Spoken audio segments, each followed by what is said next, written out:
There is a short scene early in the Amazing World of Gumball where Gumball Watterson looks directly into the camera, holds the look for a beat too long, and then carries on as if nothing has happened. It is played for a laugh. Almost everything on this show is. But if you sit with it, if you watch it as an adult, that look is not the look of a confident young cat with a clever joke. It is the look of someone who has briefly remembered that he is being watched and is not sure by whom or why or what they want from him. And almost nobody talks about how often this happens, in how many different ways, across how many different characters.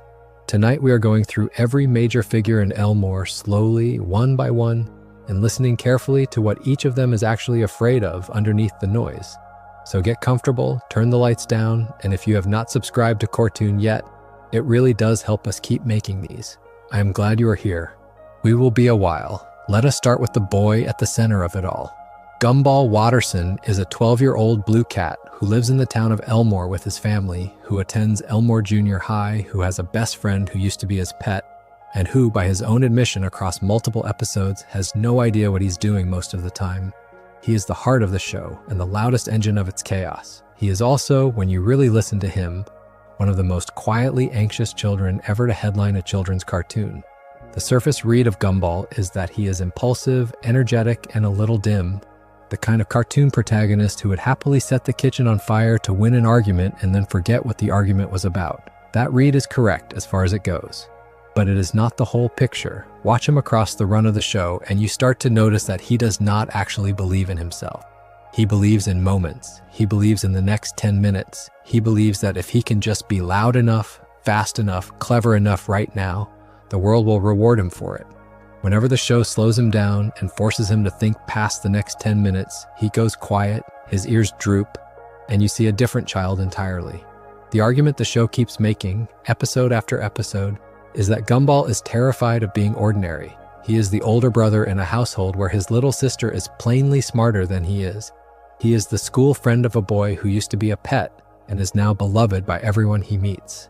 He is the son of a mother who can do anything she sets her hand to, and a father who has clearly given up on doing anything at all. Gumball sits between all of those poles, and what the show implies, very gently, is that he has worked out that he does not have a defining trait. He is not the smart one, he is not the kind one, he is not the strong one, he is not even the lazy one. He is just the one who is here, narrating, trying to make himself feel like the protagonist of his own life. You can see this in the way he chases attention. Watch any episode where Gumball latches onto a new identity, a hobby, a crush, a feud, a scheme, a self-help philosophy, and notice how desperately he commits to it within seconds, and how thoroughly he abandons it by the end of the half hour. The show treats this as comedy, and it is comedy, but the engine underneath is fear. He does not chase these things because he loves them. He chases them because each one of them is a different answer to the question, what am I? And he is afraid of what happens if he stops asking. His fear of being ordinary spills outward into a fear of being forgotten. The show has fun with this. Gumball regularly speaks to the audience. He references the camera. He notices when episodes are running short on time. He even comments on the format of his own life. Read straight, these are meta jokes. Read sideways, they are the panic of a child who has worked out that he is a character in something and is not sure what happens to him when the camera turns away. There is an episode where the family literally fades into non-existence because they have been forgotten by the town, and Gumball is the one who reacts to it with the most visible terror. That is canon. The interpretation, the part that you can take or leave, is that the show keeps coming back to this idea because it is Gumball's central wound. He is afraid that he is only as real as people make him. And then under that, deeper down, there is the fear the show almost never lets him voice directly. It is the fear that he is going to become his father. Richard Watterson is a sweet, useless, gentle man who has not done a single productive thing in years, who lives off the love of his wife and the patience of his children, and who is, in his own way, perfectly content. Gumball loves his father. The show makes sure you know that. But Gumball also looks at Richard sometimes, and the look is not just affection. It is the look of a boy who can see a possible future for himself in the man on the couch, and who is not sure whether to laugh or run. He inherits Richard's appetites, Richard's flightiness, Richard's gift for making a small problem worse by attacking it with confidence. Whenever the show lets Gumball succeed at something through pure stubbornness, Richard is usually in the background, beaming, recognizing himself. Gumball notices. He always notices.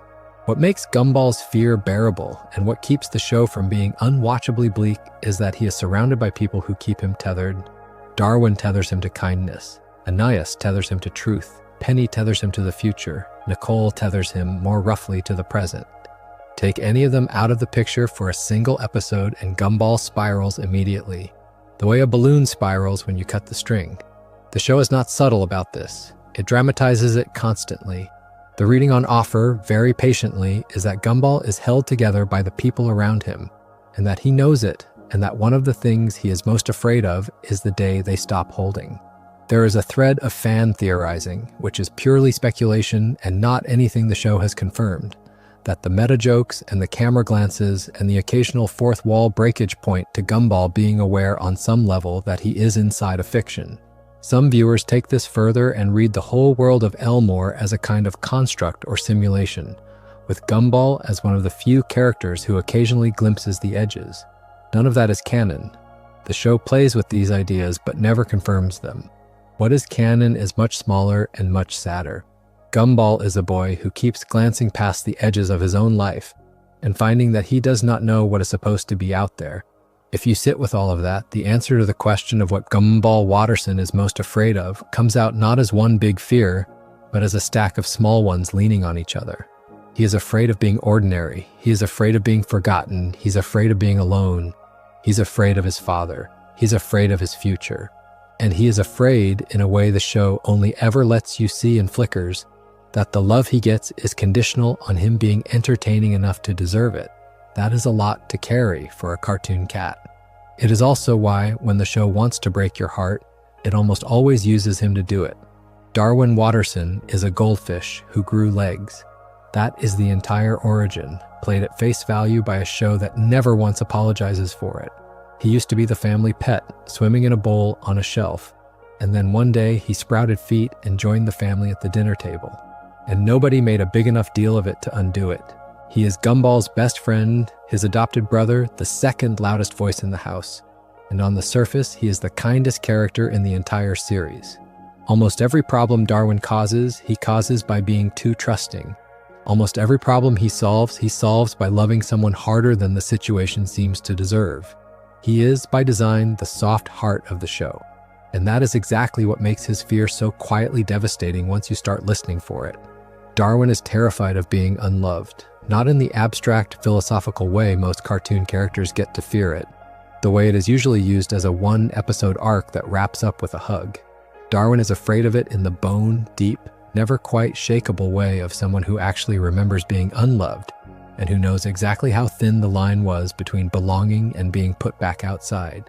This is canon, not interpretation. The show repeatedly comes back to the fact that Darwin used to be a pet. It is not a forgotten detail. It is dramatized. There is an episode in which the family treats him the way they used to before he could talk, and you watch his face slowly understand what is happening. There are episodes where Darwin gets demoted, retroactively, in a moment of family panic, and Gumball has to argue him back into being a brother. Darwin laughs along with most of this because Darwin laughs along with most things. But the laughter is the laughter of a child who has worked out that his place at the table is not assumed. It is granted, and anything that is granted can be revoked. The cleverest thing the show does with Darwin is that it lets you see his goodness as a kind of strategy.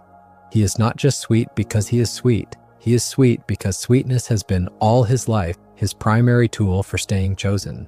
He compliments Gumball constantly. He defers to Nicole. He hugs everybody he meets.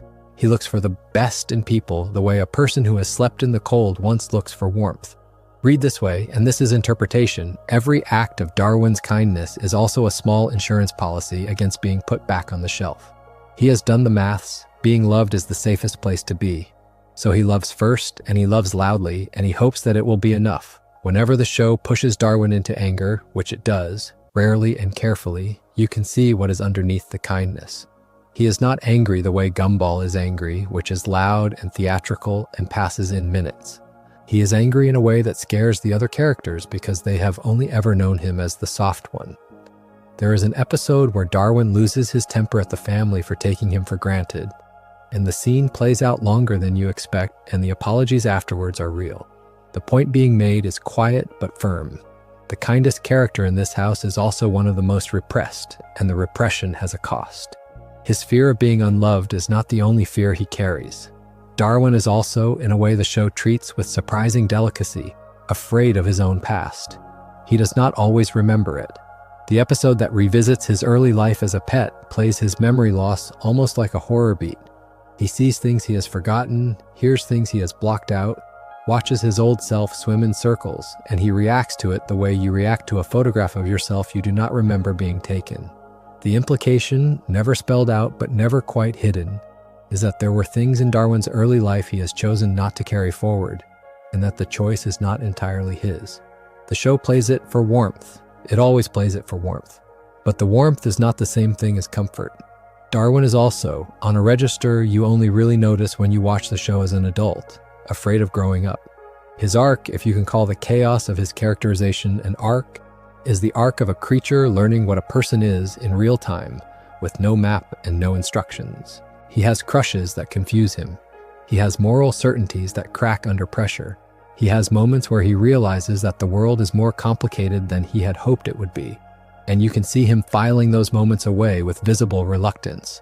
There is a thread of fan reading, not anything official, that says Darwin's mind is actually older and sadder than the show usually lets on, and that his cheerfulness is a kind of mask he learned from watching the humans around him. The show does not confirm that. What the show does is keep handing Darwin small moments of disappointment and letting him absorb them on screen, and trusting you to notice that he absorbs them without complaint. The interesting thing about putting Gumball and Darwin next to each other in this conversation about fear is that they are afraid of mirror image things, and they fix each other's fears without ever quite saying so. Gumball is afraid of being ordinary, of being forgotten, of being uninteresting. Darwin is afraid of being unloved, of being unwanted, of being put back. So Gumball is interesting at Darwin, performs at him, narrates their life as if it is a story they are both starring in, and the performance keeps Darwin feeling chosen. And Darwin, in return, treats Gumball with the unwavering, slightly worshipful love of someone who knows exactly what it is like to be a small creature on the wrong side of mattering. They keep each other safe by being exactly what the other one needs. What Darwin is most afraid of, if you have to name it in one sentence, is the moment somebody decides he is not family anymore. Everything else, the awkward growing up, the buried memories, the occasional flashes of repressed rage, sits on top of that one fear. The show is gentle about it. It is gentle about most things, but the gentleness is the point. Darwin has been treated gently, mostly by the people who matter to him, and he has built his entire personality around making sure that the gentleness keeps coming. It is the most touching, slightly heartbreaking thing about him, and it is also, when you sit with it, the saddest origin story for a character whose job in the show is to make you smile. Anais Watterson is 4 years old. That single fact is the most important thing about her, and also the thing the show is most careful never to let her forget. She is a pink rabbit, a kindergartner, smaller than every other character in the family, and so much smarter than them that the show has had to come up with new ways to dramatize it every single season. She reads at a level that visibly disturbs her teachers. She runs the household budget in everything but name. She catches the family's lies before the lies have finished being spoken.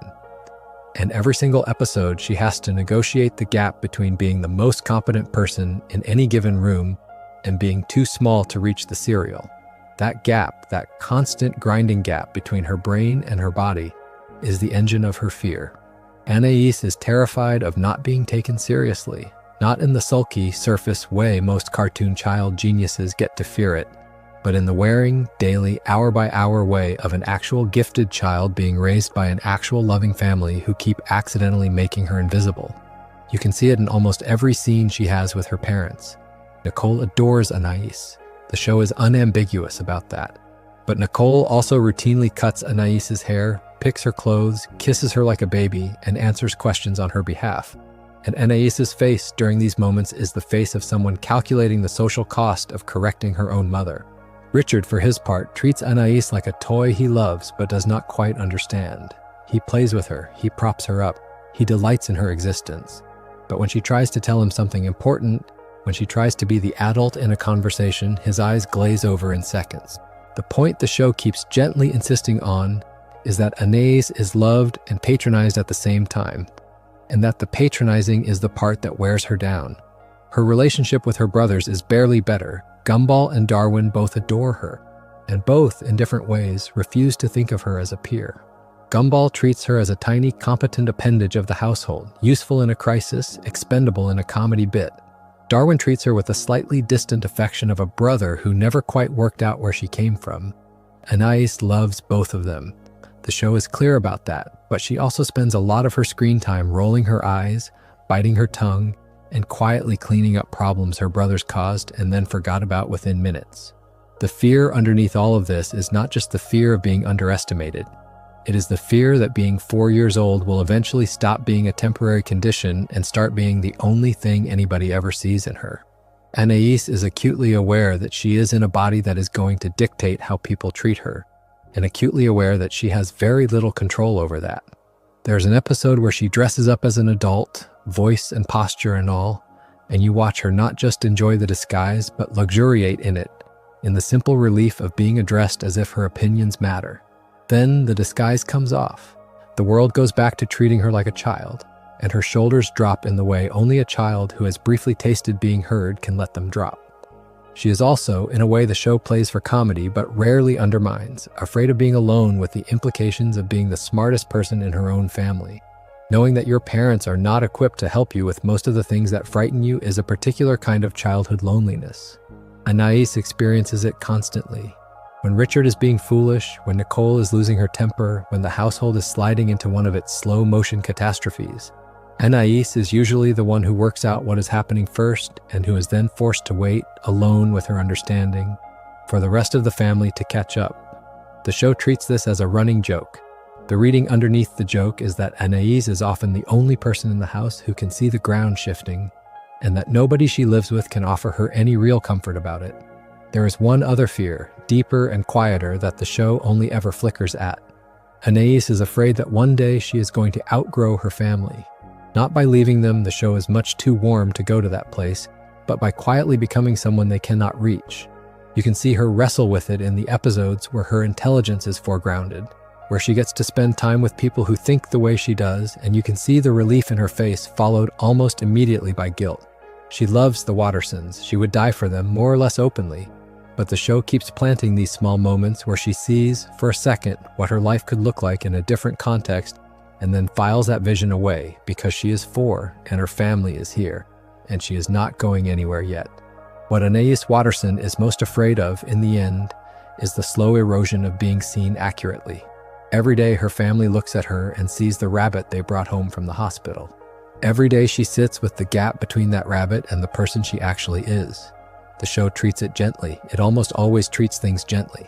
But the gentleness does not undo the gap. Anais carries it everywhere. And the older she gets, in showtime and in viewer time, the more visible the carrying becomes. Nicole Watterson is a blue cat, mother of 3, married to Richard, employed for most of the show's run at the Rainbow Factory in a job she actively dislikes. She is, without serious competition, the most competent adult in Elmore. She can fight, she can earn, she can negotiate, she can build, she can solve almost any problem put in front of her, and she does, every single day with very little thanks. On the surface, she is the show's most reliable engine of order, the one character you can count on to step in when the chaos threatens to consume the family entirely. Underneath that surface, she is one of the most quietly haunted figures the show ever put on screen. Nicole is afraid of failure. That sounds tidy, almost cliched, until you realize how vast the show makes the field of things she counts as failure. She's afraid of failing her children. She's afraid of failing her marriage. She's afraid of failing at her job, despite hating it. She is afraid of failing her parents, even now, even at this age. She's afraid of being the reason any single one of those structures collapses, because she has worked out, somewhere along the way, that she is the only person in her life who has ever held any of them up. The show is unusually specific about where this fear comes from. Nicole's backstory, when it is finally explored, is the backstory of a child raised by perfectionist parents who would not accept anything less than excellence from her. They demanded that she succeed at everything, that she be the best at everything, and they made it clear, in ways the show plays as comedy but does not soften, that love in their household was conditional on performance. Nicole grew up internalizing the belief that she had to be flawless to be safe, and she has been carrying that belief, more or less without help, into every single role she has taken on as an adult. When you watch her with that backstory in mind, almost every scene she has becomes a different scene. Her perfectionism in the kitchen is not nagging, it is panic. Her sharpness with Richard is not contempt. It is the sound of a person who has worked out that she is going to have to do this alone and is bracing herself for it. Her flashes of rage, which the show treats as one of its great recurring jokes, are not the rage of a short-tempered cartoon mother. They are the rage of a woman who has been swallowing things for years, who has built a life in which her competence is required at all hours by people who do not always notice that she is tired and who occasionally cannot hold the lid down any longer. What Nicole is most afraid of underneath the fear of failure is the fear of being like her parents. The show makes this very explicit. There are episodes where she sees, with horror, that she has started to use her parents' tone, her parents' standards, her parents' way of cutting another person down with one polite sentence. She apologizes afterwards, sometimes immediately, sometimes after the credits, but the apology is always shaken. She knows what she has inherited, and she knows that the worst version of her parents is a person she is one bad week away from becoming. Most of her parenting, when you watch it with this in mind, can be read as a series of tiny choices not to be them. She praises where they criticized. She forgives where they kept score. She lets Richard be Richard, full stop, because the alternative is the version of love she grew up with, and she would rather burn the house down than offer that to her own children. There is a related fear underneath the parenting fear, and it is harder to name without sounding melodramatic. Nicole is afraid that she settled. The show flirts with this, never quite committing, but the flirtation is real. There are episodes where her old life, her old skills, her old ambitions are foregrounded, and you can see her face change. She lights up, she breathes differently, and then she goes back to the rainbow factory, and back to the laundry, and back to the small life she has chosen, and the light in her face dims by degrees. The show is not arguing that she should have made different choices. It is too kind for that. It is arguing, more delicately, that she is aware of the choices she did not make, and that the awareness sits with her all day while she is being the most competent person in the room. Her fear of failing her marriage is the most carefully handled of all her fears, because Richard is genuinely a man who makes the marriage harder, and the show refuses to pretend otherwise. Nicole loves him. The show is not subtle about this. Their love story, which is told in flashbacks across multiple episodes, is one of the warmest the series ever puts on screen. But love is not the same thing as ease, and Nicole carries the household on her back, and she knows that she does, and she is afraid of the day that knowing becomes resentment. The show keeps her on the right side of that line, just barely, by having Richard show, every so often, that he is not unaware of what she does for him.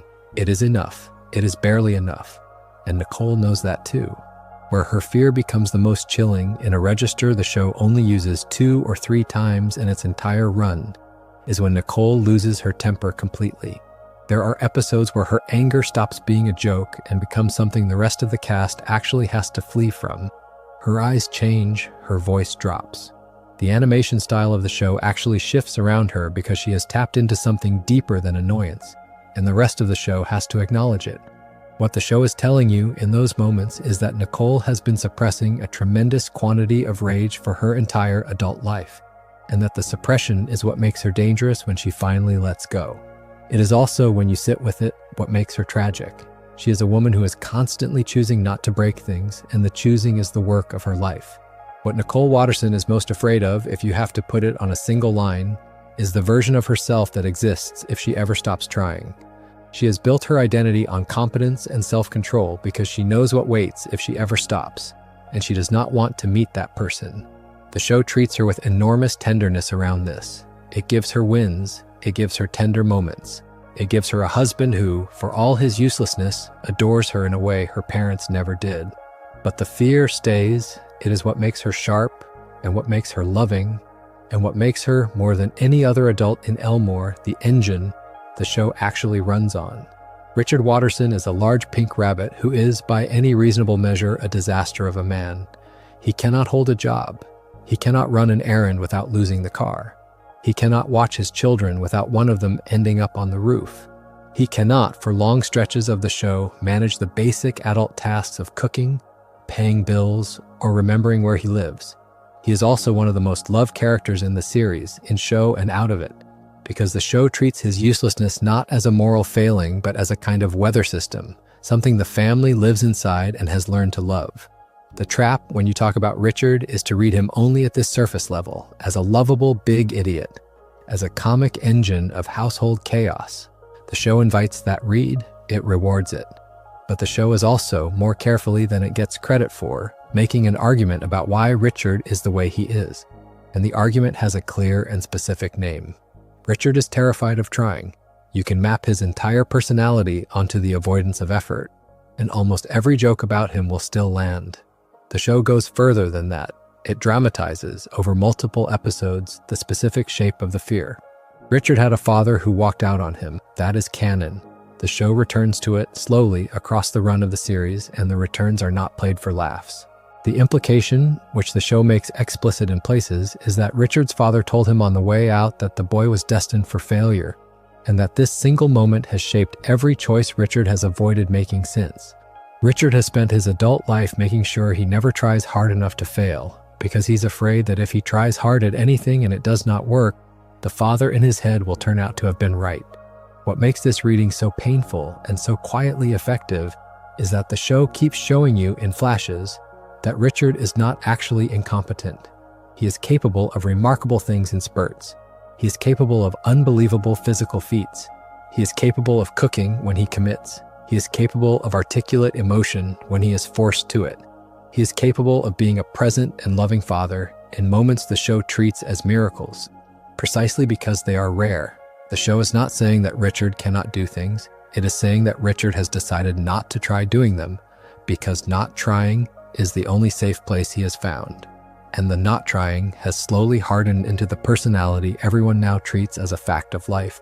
His fear of effort is held in place by a related, gentler fear.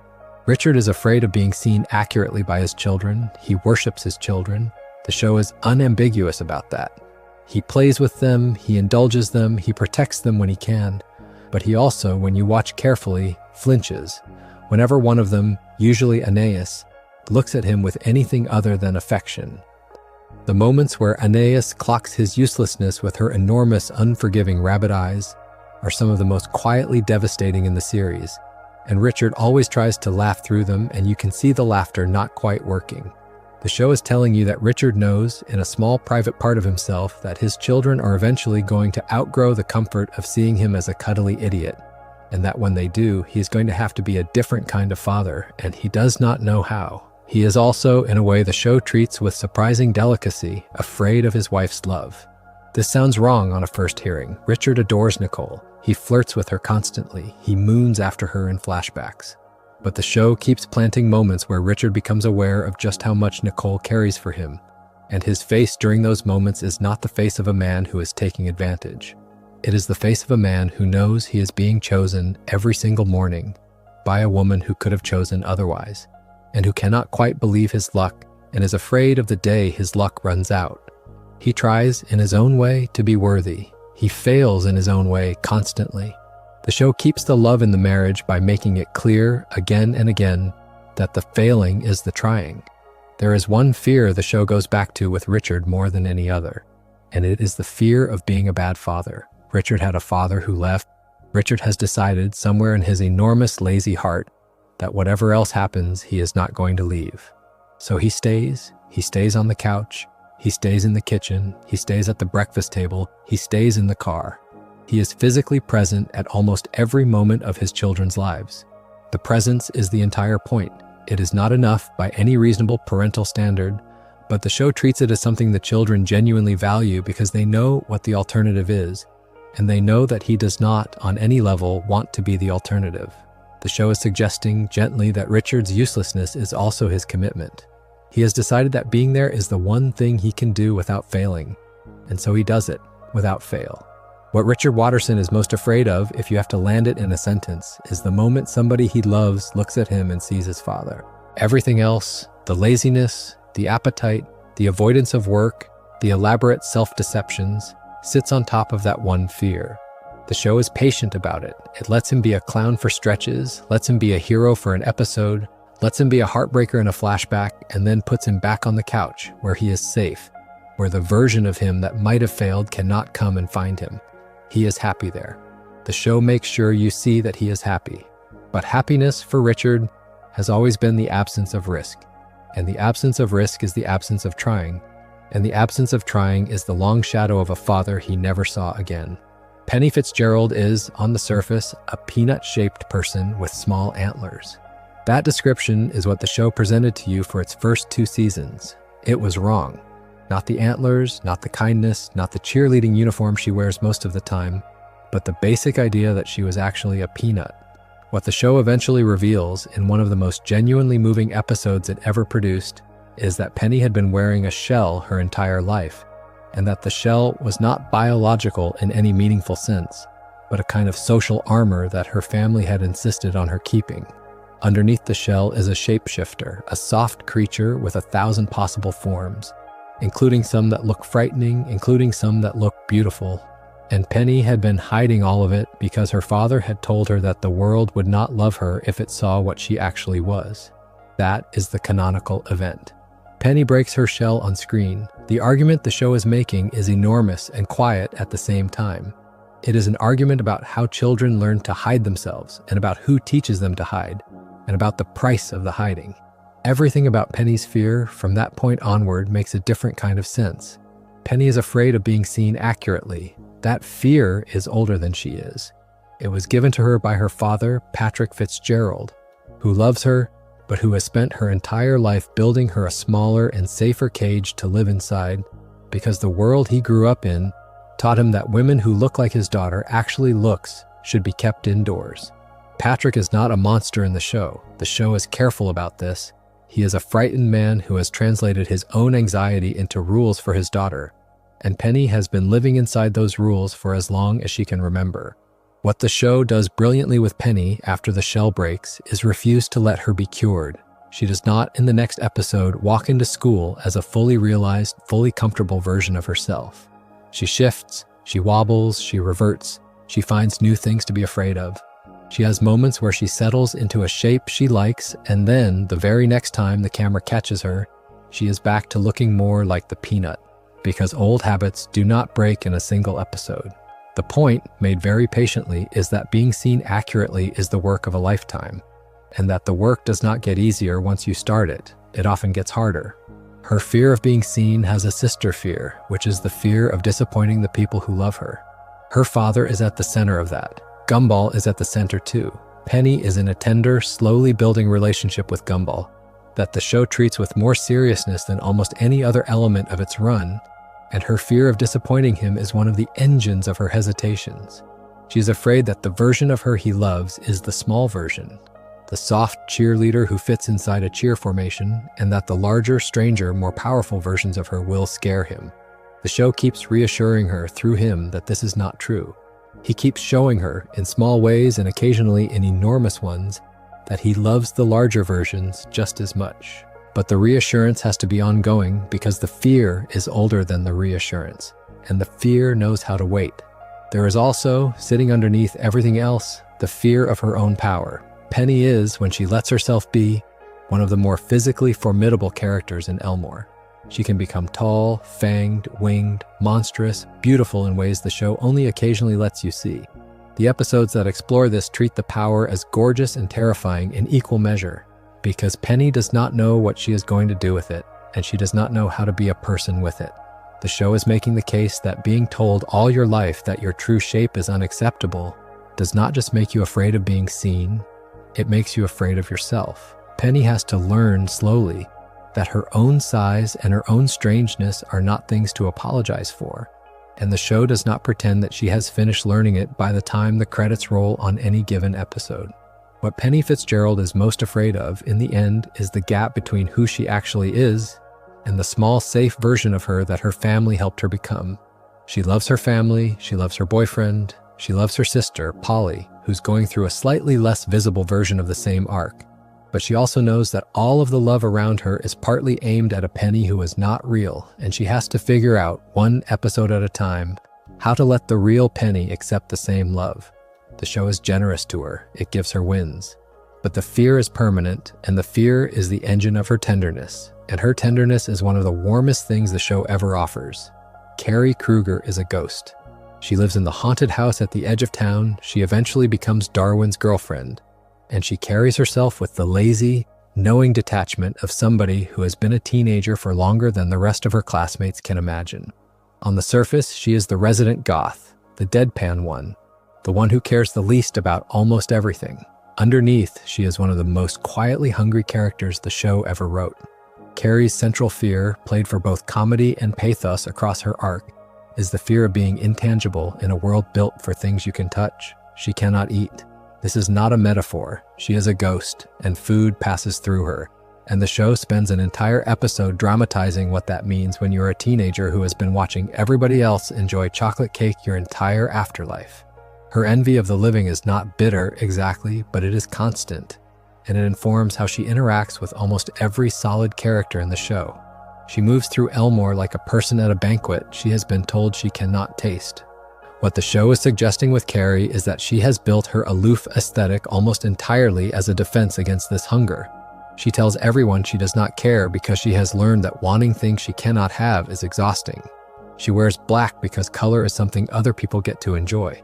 She speaks with her flat affect because the alternative is the howling envy of a creature who has been forced to sit at the side of life for an unknown number of years. The show occasionally lets the mask slip. There is an episode where she gets to taste, briefly, what eating is like, and her reaction is not amused or detached at all. It is the reaction of an exile getting to go home for an afternoon. Her relationship with Darwin works as a kind of accidental balm for this. Darwin treats her with absolute, uncomplicated affection. He does not flinch from her intangibility. He does not condescend to her hunger. He simply loves her in the loud and unguarded way Darwin loves everything. And the love offers her something she did not know she was looking for, which is the experience of being held without being able to be held. The show is making the case that Carrie's fear of being intangible is not just about food. It is about touch, about belonging, about the experience of being a body in the world. Darwin offers her a relationship in which her intangibility is not a problem, and she clings to it more than she lets on. There is a deeper fear underneath the hunger fear, and it is the fear of being forgotten by the living. Carrie is, by her own description, very old.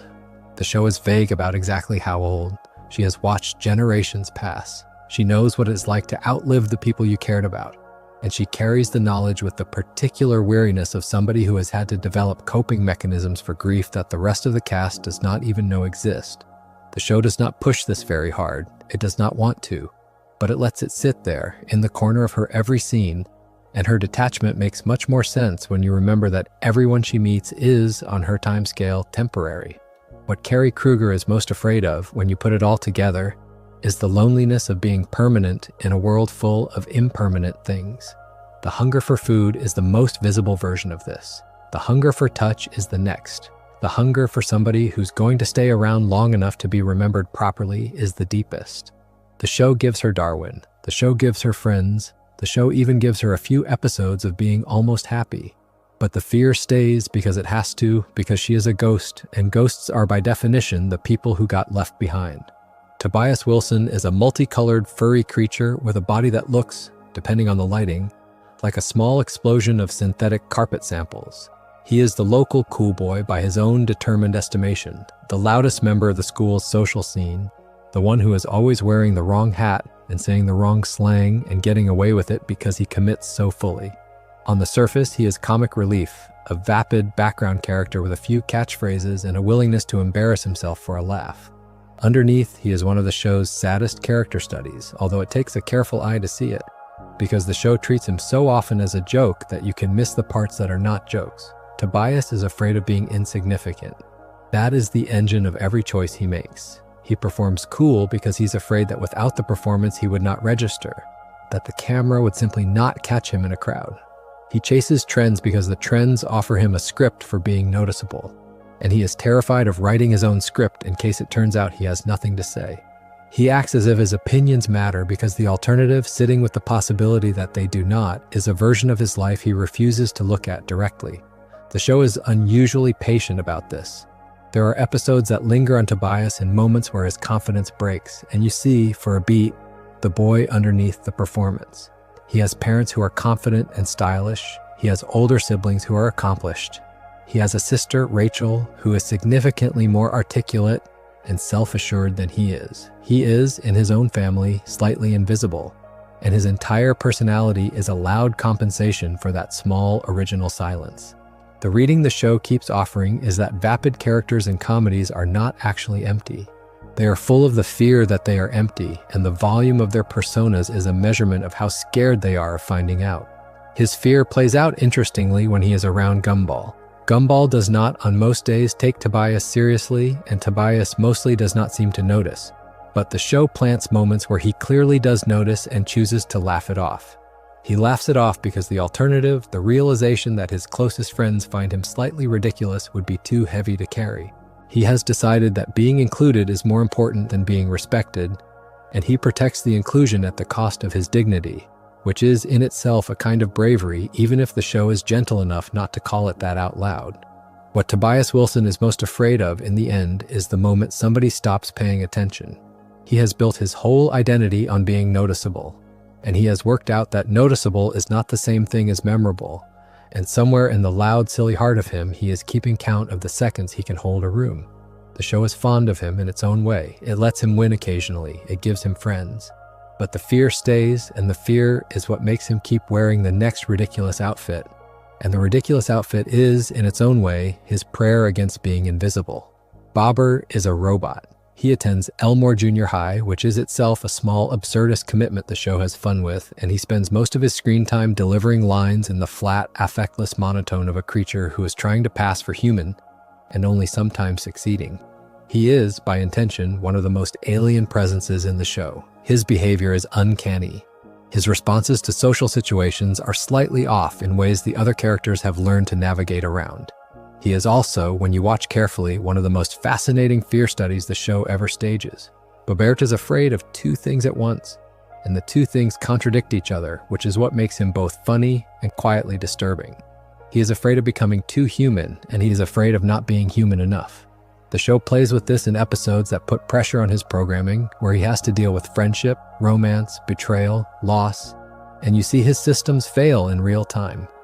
His failure is not the heart-melting failure of a Pinocchio narrative where the robot longs to be a real boy. It is more complicated than that. He longs to be a real boy in some scenes, and he recoils from the possibility in others. What the show is suggesting is that humanity, viewed from outside, does not actually look that appealing. It is messy, it is painful, it involves things you cannot control. Bobert has been built to value control above almost everything, and the prospect of giving it up, even for the love and friendship the show keeps dangling in front of him, terrifies him in a way the show is too playful to dwell on for long. His other fear, the one that keeps him from sliding into pure machine, is the fear of being seen as nothing more than his hardware. The show keeps him on the right side of human enough that the cast treats him as a peer, but the precariousness of that is constantly visible. One wrong response, one too obviously mechanical reaction, and the people around him remember what he is. He does not want them to remember. He wants to belong.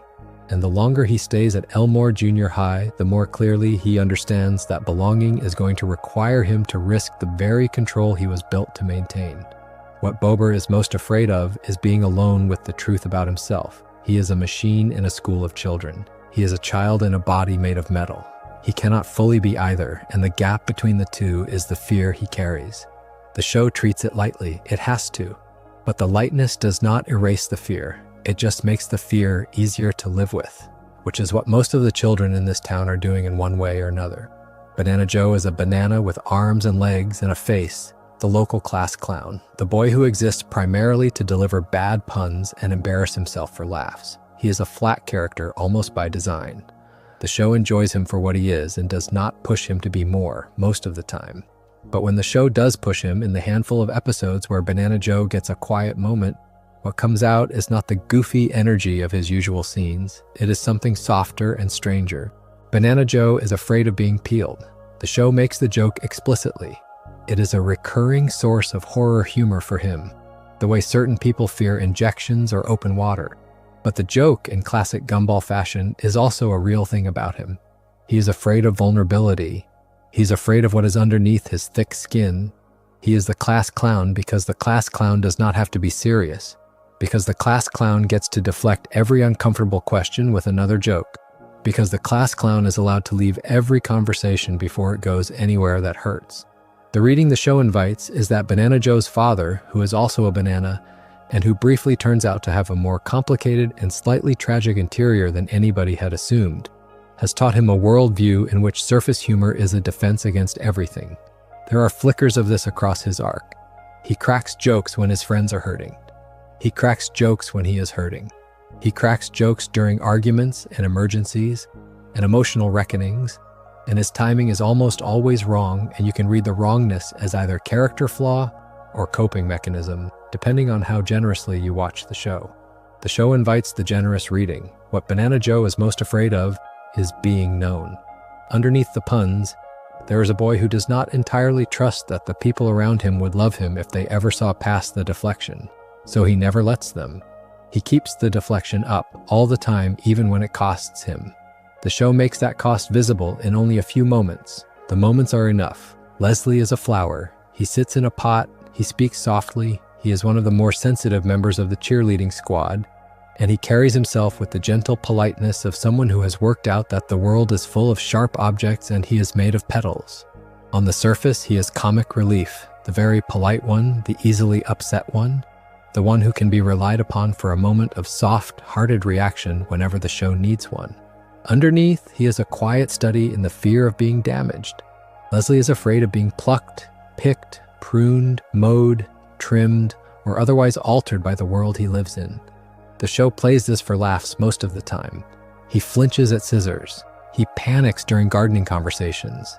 He treats lawn equipment with the suspicion most characters reserve for actual weapons. But underneath the comedy is a real thing about him, which is that he is made of something fragile in a town that is mostly not, and he knows it. And his entire personality has been shaped around the management of that knowledge. His other fear, less foregrounded but visible if you watch his quieter scenes, is the fear of not being taken seriously because of his softness. Leslie is gentle in a way the other children sometimes mock. He likes pretty things. He is openly emotional. He cries easily. The point the show is quietly making is that Leslie's softness is not weakness, and that the world's tendency to treat it as weakness is itself a kind of cruelty Leslie has had to absorb for as long as he has been alive. He absorbs it well. He does not retaliate. He just keeps being gentle in a town that does not always reward gentleness, and the gentleness is its own form of bravery. What Leslie is most afraid of, when you put it all together, is being broken by a world that does not understand how easily he breaks. The show is kind to him. It does not punish him beyond what comedy requires. But the fear is real, and it sits underneath every polite sentence he speaks. And it is the reason he has built a life out of carefulness rather than ambition. Tina Rex is a Tyrannosaurus Rex, slightly oversized for the school halls she walks through, and she has been positioned across most of her early appearances as the school bully. She intimidates because she is large. She lashes out because she has worked out that lashing out keeps the world at the distance she needs. She has been, for a stretch of the show, the closest thing Elmore Junior High has to a recurring antagonist among the students. The show, to its credit, does not let her stay there. The episodes that explore Tina past the bully role reveal a girl who has been treated as a monster from the day she was born, because of what she is and what her father is, and the particular size and teeth she did not choose, and who has, in response, given the world the monster it expected. Underneath the rage is a child who is exhausted by being feared, and who has never been given the option of being soft, because softness would have been read by everybody around her as a trick. Tina is afraid of being seen as nothing but the monster. The show makes this clear in the episodes that explore her home life. Her father is large and frightening. The world around her treats them both with caution at best and open prejudice at worst.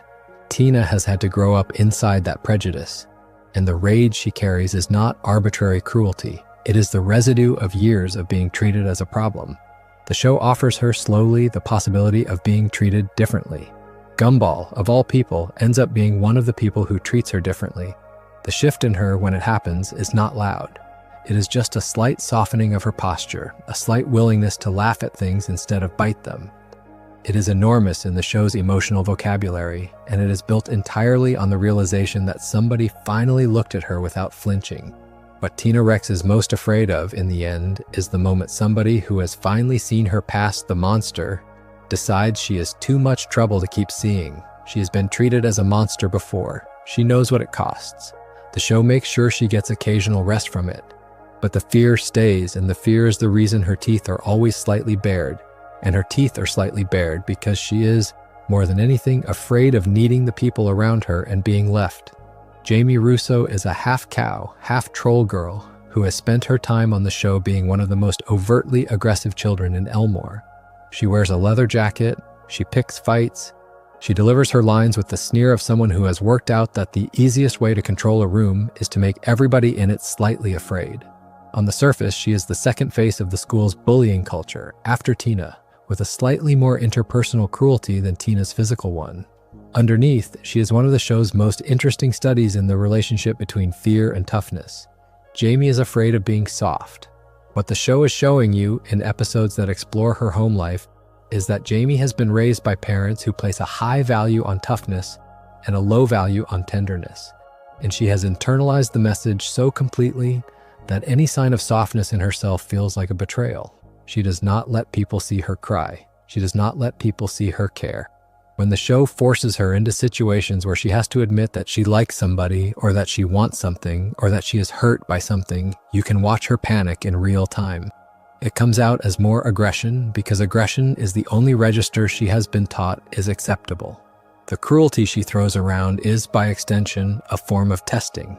She pokes at the other children to see who will push back. The ones who do not push back lose her respect. The ones who do push back occasionally become candidates for something approaching friendship, although she would not call it that out loud. She has decided that the world is a hierarchy and that being soft puts you at the bottom of it. And she has decided never to be at the bottom of it again. The reading the show invites is that she has been at the bottom of it before, and the bottom is the place she is most afraid of returning to. What Jamie Russo is most afraid of, in the end, is the version of herself that exists if she ever lets her guard down completely. The show occasionally lets her be tender in small doses, usually played for the comedy of how badly she tries to hide it. The tenderness is real. She does not know what to do with it. Her parents have not taught her, and her friends have not asked her to learn, and she is alone with a softness she was raised to despise. The show is kind enough to let her keep the softness, mostly hidden, mostly safe.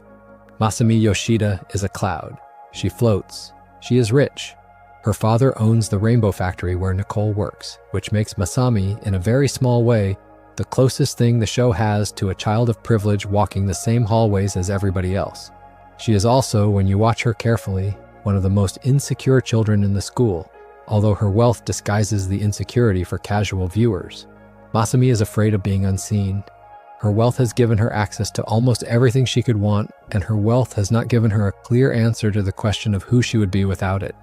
So she performs, she brags, she manipulates, she schemes to be the center of attention in almost every social situation, because she has worked out that being the center of attention is the closest thing she has to proof that she exists. What the show is gently arguing is that money is its own kind of loneliness, and Masami is a child experiencing that loneliness without the language to name it. She has a related fear, which is the fear of finding out that her friends would not be her friends without the things she can offer them. She buys gifts to keep them around. She throws parties to keep them close. She manufactures social events to put herself at the center of the school's emotional weather. And in the quiet moments after each of these schemes ends, you can see her wondering, in the small ways the show lets her show it, whether anybody would have stuck around if she had not paid them to. What Masami is most afraid of, in the end, is the silence of being in a room where nobody is performing for her. She has built her life out of the constant low hum of attention, and the silence terrifies her because the silence is where the question of her actual worth would have to be answered. The show is kind to her. It gives her real friendships occasionally, friendships that survive the time she is not performing. But the fear stays, and the fear is the reason her cloud body keeps drifting toward the loudest part of any room she enters. Alan is a balloon. He is filled in equal measure with helium and with relentless, unstoppable, almost weaponized positivity. He is the most overtly kind child in Elmore Junior High, the one who tries to mediate disputes, the one who organizes school events around themes of friendship and tolerance, the one whose every sentence comes out with the warm, earnest cadence of somebody who genuinely believes that the world can be improved by a well-chosen affirmation. Alan is afraid of being popped. The show makes the joke. It is his obvious fear, the one any audience member would identify immediately. He is a thin skin around a vulnerable amount of air, and a single sharp object would end him, and he is aware of this every minute of every day. But the show, in its more careful episodes, lets the literal fear stand in for a deeper one, which is the fear of being touched roughly by a world that is not as gentle as he is. His positivity, viewed through that lens, becomes a kind of survival strategy. He is so committed to peacefulness because he has worked out that the world is full of pins, and that the only way to keep the pins away from him is to keep the world soft. He smiles to diffuse anger. He compliments to diffuse jealousy. He preaches kindness because kindness is the climate in which a balloon can survive. The show is making the case that Alan's optimism is not naive. It is strategic. He has chosen this version of himself because the other versions get him popped. There are episodes that pressure his positivity. The show is fond of doing this with Alan, of putting him in situations where his philosophy is tested by something his philosophy was not built for. He responds with visible strain, and the strain is the most interesting thing about him. He does not break. He does not, in any of the episodes worth pointing to, ever fully crack open and admit that his optimism has limits. But you see him bend. You see him work to maintain the smile. You see the air shake slightly in his body, and the show trusts you to understand what that means. What Alan is most afraid of, in the end, is the moment his optimism fails to keep him safe. He has built his entire life around the bet that being kind is enough to keep the world from puncturing him. The bet has worked so far. He is terrified of the day it stops working, because he does not have a backup philosophy, and he does not know what kind of balloon he would be without the air of kindness keeping him afloat. Terry is a paper bear. She is made of paper. She knows she is made of paper.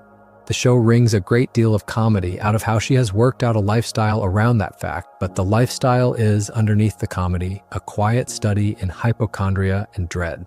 Terry lives in fear of every contaminant the world could throw at her, every germ, every drop of water, every minor scratch that could lead to a tear, every breeze that could fold her in the wrong direction. Her fear is constant and visible, and the show treats it with surprising patience. Terry is afraid of being damaged, not just physically, although the physical fear is what the show foregrounds. She is afraid of being damaged in any of the ways a paper creature can be damaged, which is most of them. She washes her hands compulsively. She avoids physical contact. She carries the wariness of somebody who has worked out that the universe is, structurally, hostile to her continued existence.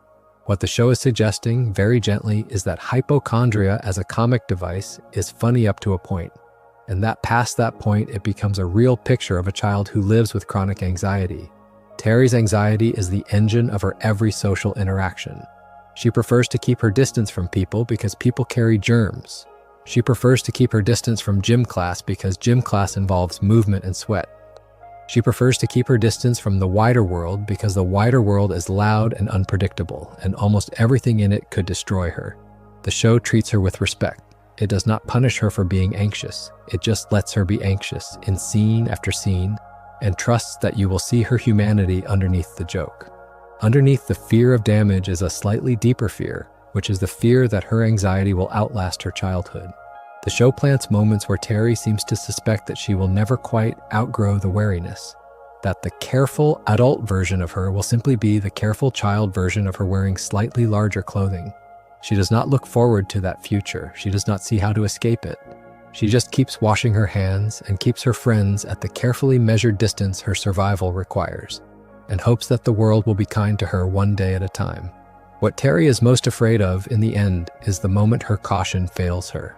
She has built her life out of avoidance, and she knows that avoidance is not a permanent solution. The show is kind to her. It gives her friends who, for the most part, treat her gentleness with gentleness.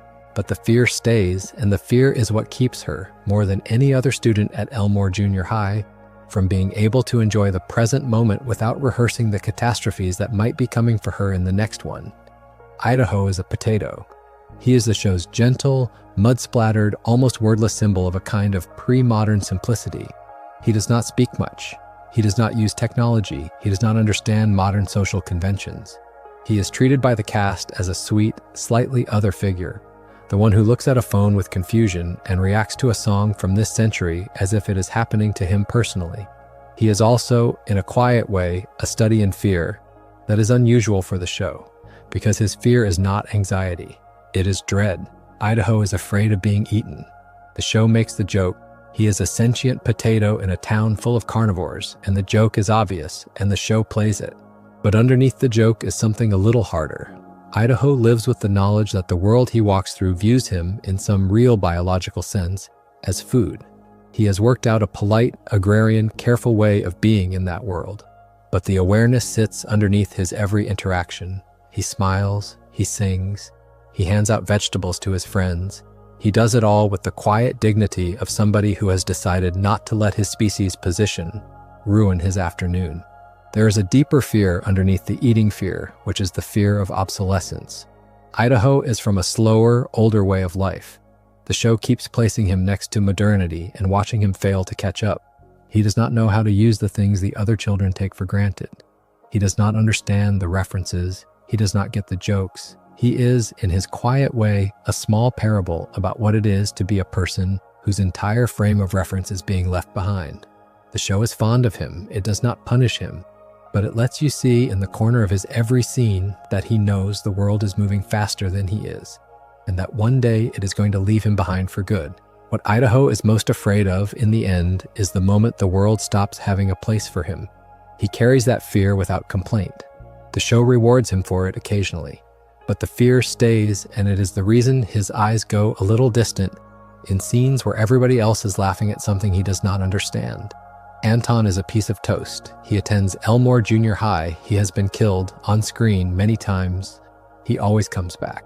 The show treats this as a running joke. Anton does not entirely treat it as a running joke.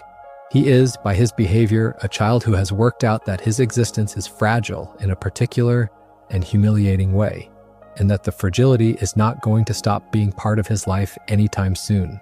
Anton is afraid of dying again. He has died before. He keeps dying. He has, by the time the show is comfortable with the bit, accumulated a personal history of death events that any reasonable person would consider traumatic. The show plays his deaths for laughs. He keeps coming back. The cast treats his returns as casually as they treated his deaths. He cannot quite manage to be that casual about it himself, and the show lets you see in his small, grim moments that the experience of dying and coming back has worn on him in ways nobody else acknowledges. His fear of dying again is the surface. Underneath is the fear of not being taken seriously when he is afraid of dying again. Anton is, in his cast, a creature whose mortality has been written off as comic. Nobody panics when he gets crushed. Nobody mourns when he is incinerated. He comes back and life resumes, and his trauma is treated as a structural feature of the show rather than something he has to live through. He has, in response, developed the slightly hollow-eyed cheerfulness of somebody who has decided that complaining about it would not change anything. The show is kind to him in flashes. It is mostly not kind to him. He keeps showing up anyway. What Anton is most afraid of, in the end, is the moment his death stops being temporary. He has come back so far. He does not know if the next one will work. He does not know what the rules are. He just keeps walking the halls of Elmore Junior High, hoping that the next slip of fate will be survivable like all the others. And he does it with a smile that is, when you watch closely, slightly too brave to actually be a smile. Ocho is a small, pixelated creature shaped like an arcade-era space invader, lifted directly from the visual language of early video games and dropped into a school full of cartoon characters with no explanation. He speaks in compressed audio. He moves in jerks. He is one of the angriest children in the school, prone to threats and grand declarations, and he is built like he could be deleted from a screen by anybody with the right cheat code. He is also, in his own pixelated way, one of the most quietly anxious students at Elmore Junior High. Ocho is afraid of glitching. He is a creature made of code, and code can fail, and he knows it. The show plays this for body horror in places where Ocho experiences a stutter or a visual error and reacts with the wide-eyed panic of somebody whose own existence has just gone briefly wrong. What the show is making clear is that being made of fragile data is a particular kind of mortality, and Ocho carries it the only way he knows how, which is by overcompensating with bravado. He is also afraid of being obsolete. He is a relic. He represents a previous generation of art style, and the show, in its visual self-awareness, lets him know it. He is surrounded by characters drawn in styles that are newer than his. He is loud about his cultural references, which are all old. He defends his aesthetic with the volume of somebody who suspects that the world has moved past it. The show does not punish him for this. It lets him be a small monument to a previous era, and it lets him be aware of his monument status, and it lets him be angry about it in the way a person is angry about something they cannot fix. What Ocho is most afraid of in the end is the moment his pixels finally fail to redraw.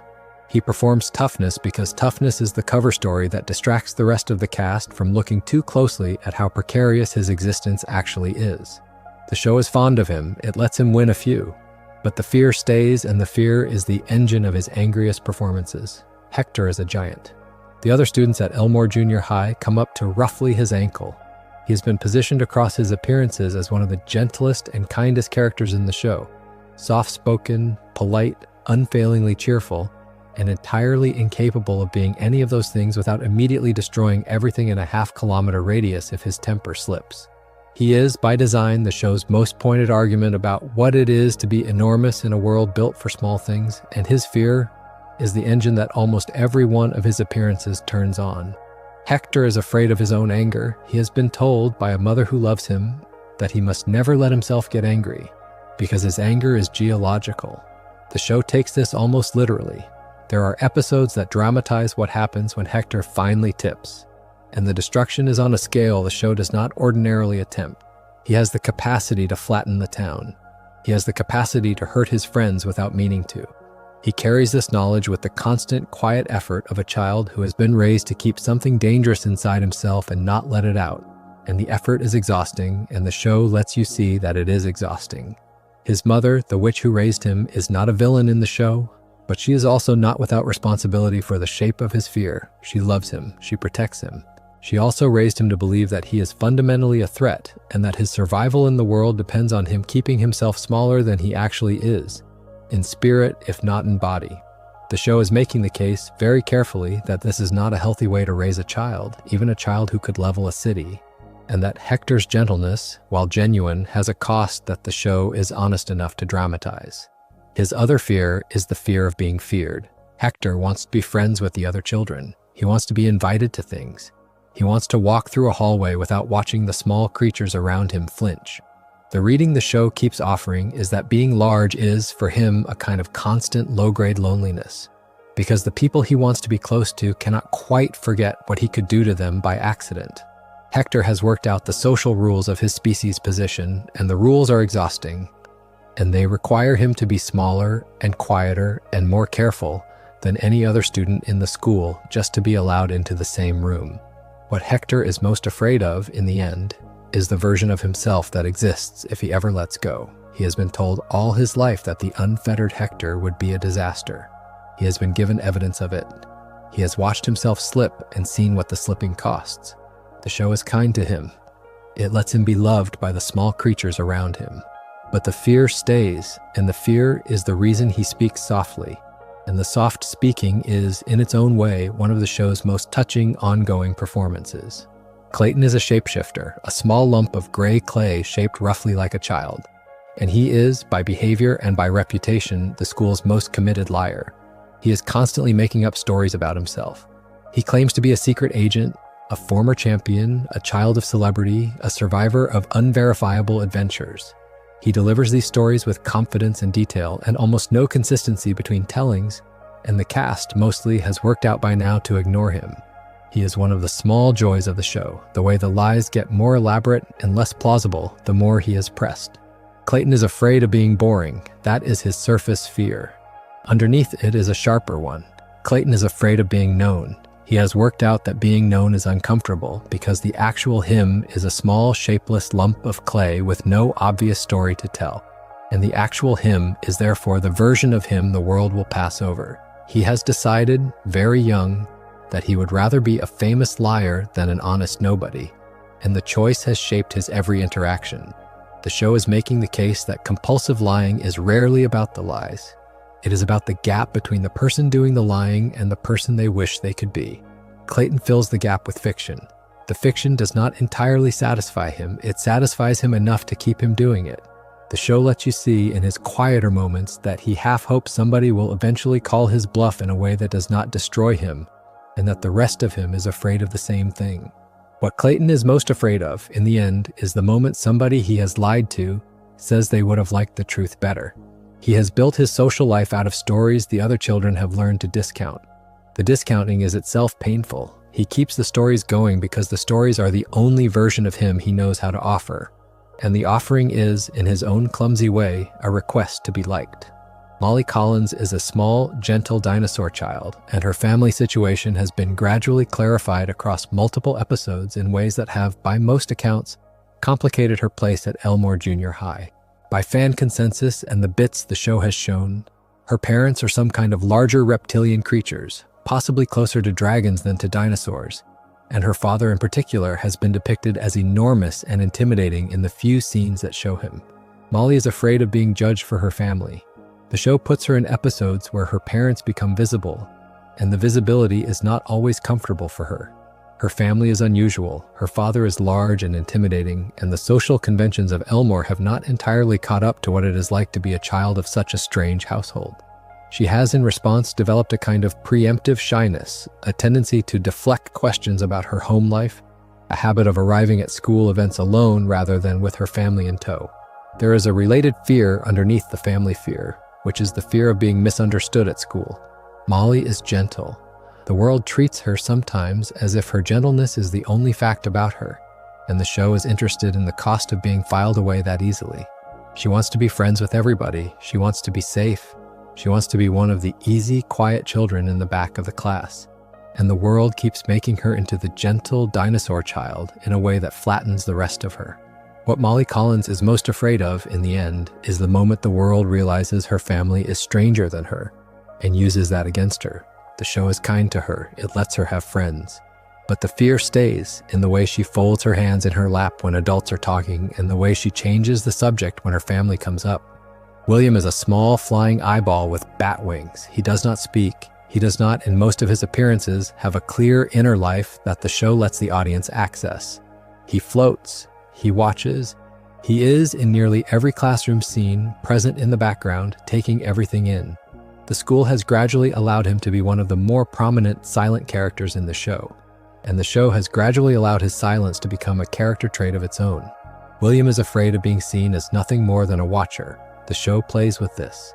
The other children, when they remember he is there, sometimes acknowledge him with the slightly nervous warmth of people who suspect they are being observed and do not entirely understand the watcher. The reading the show keeps offering is that William is a person with feelings, with preferences, with the desire to be more than the floating eye in the corner of every classroom shot. He just does not have a voice in either sense of the word, and he is reduced by the world to the role he was visually designed for. There is a related fear, which is the fear of being misunderstood when he tries to communicate. William has methods of expressing himself. He has loyalties. He has, in certain episodes, allegiances and grudges that the show plays for both comedy and quiet pathos. But every act of expression he attempts is mediated by his form, which is the form of a watcher, and the cast keeps reading him through that lens rather than as a child trying to be seen. What William is most afraid of in the end is the moment somebody reduces him entirely to his function. He is more than the floating eye. He just cannot quite prove it on the timescale that the show ordinarily allows for character work. The show is fond of him, it lets him have moments, but the fear is real. And it is the reason he is in the small moments where his face is in the foreground, looking back at the cast with something that almost passes for hope. Sarah G. Lotto is a chocolate bar, wrapped in a self-awareness so total that she has worked out, faster than almost any other character in the show, that she is inside a fiction. She is the show's resident fangirl, the in-universe enthusiast for the friendship between Gumball and Darwin and Penny and the rest, the character who narrates her own admiration as if she is writing a comment under a video. The show has used her in places as a vehicle for some of its most overt meta-jokes, and her place in the cast is uncanny in a way the other students are not. Sarah is afraid of being a side character. The show makes the joke openly. She wants to be in the story. She schemes to be in the story. She inserts herself into the friendships of the main cast in episode after episode, and she does it with the desperate longing of somebody who has worked out that she is not the protagonist and who cannot accept it. What the show is suggesting very playfully is that being aware of your status as a background character is a particular and miserable kind of consciousness. And Sarah has it, and the cost is real even when the comedy is loud. Underneath the fear of being a side character is the fear that the friendships she is so obsessed with are going to leave her out forever. She loves Gumball and Darwin. She loves their bond. She wants to be inside it, and the show is firm that she is not really, not in the way she dreams of. She is allowed in occasionally, she is invited sometimes, but the center of the show is not hers, and she knows it, and her every appearance is a small renegotiation of that fact. What Sarah G. Lotto is most afraid of, in the end, is the moment the show ends and she is left in the background of somebody else's memory. The fear is heightened by her awareness that she is inside a show at all. She has the unique misery of a character who has worked out the rules of her own existence, and the rules are not in her favor. And she has to keep showing up anyway with a smile and a notebook and the hope that today is the day she gets to matter. Susie is a sentient, floating chin with hair on top. She is one of the show's purest distillations of absurd nonsense, a character whose entire purpose in many of her scenes is to be incomprehensible, to defy the social rules of the world she walks into, to make the other characters confront the limits of their patience. Her sound is unique, her movement is unique. Her place in the social fabric of Elmore Junior High has been, depending on the episode, either as an outsider or as a kind of patron saint of weirdness. Susie is afraid of being normal. That is the simplest version of her fear, and it is, in her case, accurate. She has built her entire personality on the refusal to be like anybody else, and she has paid social costs for it, and she has decided that the costs are worth it. The show is fond of her. It lets her have small moments of triumph. It lets her win episodes by being so much herself that the more conventional cast cannot keep up. The show is making the case that there is a kind of bravery in pure strangeness, and that Susie has it in larger doses than almost any other character in the show. The fear underneath the fear is the fear that being normal would actually fix some of her problems. And the show is honest enough to let her flicker toward that possibility in a few episodes before retreating from it. Susie has loneliness in her. She has rejection in her. She has the bruises of a child who has been told, more times than the show can count, that her way of being in the world is wrong. She does not let it change her. The persistence is the point. What Susie is most afraid of, in the end, is the moment her strangeness stops being her armor and starts being just the thing that keeps her out of every room. She has decided that the trade is worth it. The show backs her up most of the time. But the fear sits underneath the absurdity, and it is the reason her loudest moments are also, when you watch carefully, her loneliest. Rob is the character the show built into its own backstory after the fact. He is a former extra, a small one-eyed monster originally designed as a one-off background creature in an early season, who was accidentally erased from continuity, who fell into the void where all forgotten characters end up, and who clawed his way back out as the show's resident villain, glitching and half-formed and resentful of the universe that nearly disappeared him. He is, by design, the closest thing the Amazing World of Gumball ever produced to a sustained antagonist. And his fear is the one that drives almost everything he does. Rob is afraid of being forgotten. He has been forgotten. He knows what the inside of forgetting looks like. He has been to the place where the discarded characters of Elmore go, and he has come back from it changed, and his entire villain arc is, at its heart, the war he is waging to make sure he never has to go back. The show is suggesting that obscurity is its own kind of death, and that being remembered is the only insurance any character has against ceasing to exist, and that Rob is willing to do almost anything to keep his memory alive in somebody, even if the somebody has to be his enemy. The void is canon. The show built it into the lore deliberately. It is the place where forgotten or unused characters end up, and it is treated as a horror, and the horror is the engine of Rob's behavior. He attacks Gumball not just out of cruelty, but out of a kind of desperate insistence on his own relevance. He needs Gumball to remember him. He needs the show to remember him. He needs the audience to remember him. He has worked out that being a villain is one of the few reliable ways to be unforgettable, and he has chosen it over the obscurity that is the only alternative he can see. There is, underneath the fear of being forgotten, a related and slightly more painful fear, which is the fear of having been forgettable in the first place. Rob was an extra. He was so minor that the show did not even hold on to him. He has had to come to terms in the privacy of his own mind with the fact that his original existence was not interesting enough to keep. The show is gentle about this in places and brutal about it in others. There are moments where you watch Rob look at the cast and try to work out what they have that he does not. And the conclusion he arrives at is that they were lucky and he was not. And that luck of that kind is the only difference between mattering and disappearing. What Rob is most afraid of in the end is the moment the audience closes its eyes on him for too long and he slides back into the void without even noticing it has happened.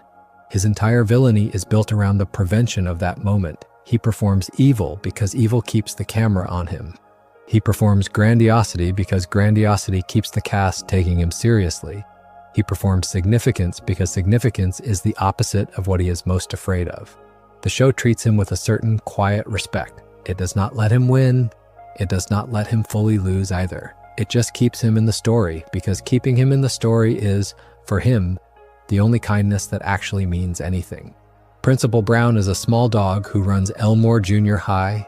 He is, on the surface, a calm authority figure, the steady voice that occasionally interrupts the chaos of the school day to deliver an announcement, hand down a discipline, or quietly fall apart over a personal crisis that he is trying to hide from the staff. He has been allowed across the show to have a private life that is more interesting and more painful than the school lets him show. He is also one of the most carefully drawn studies of midlife fear in the show. Principal Brown is afraid of losing authority. He has built his life on it. He is the principal. He is in charge of a school that is, on most days, run more by the chaos of its students than by anybody in the staff room. And he has decided that the way to survive that is to maintain at least the appearance of authority at all times. He polices his tone.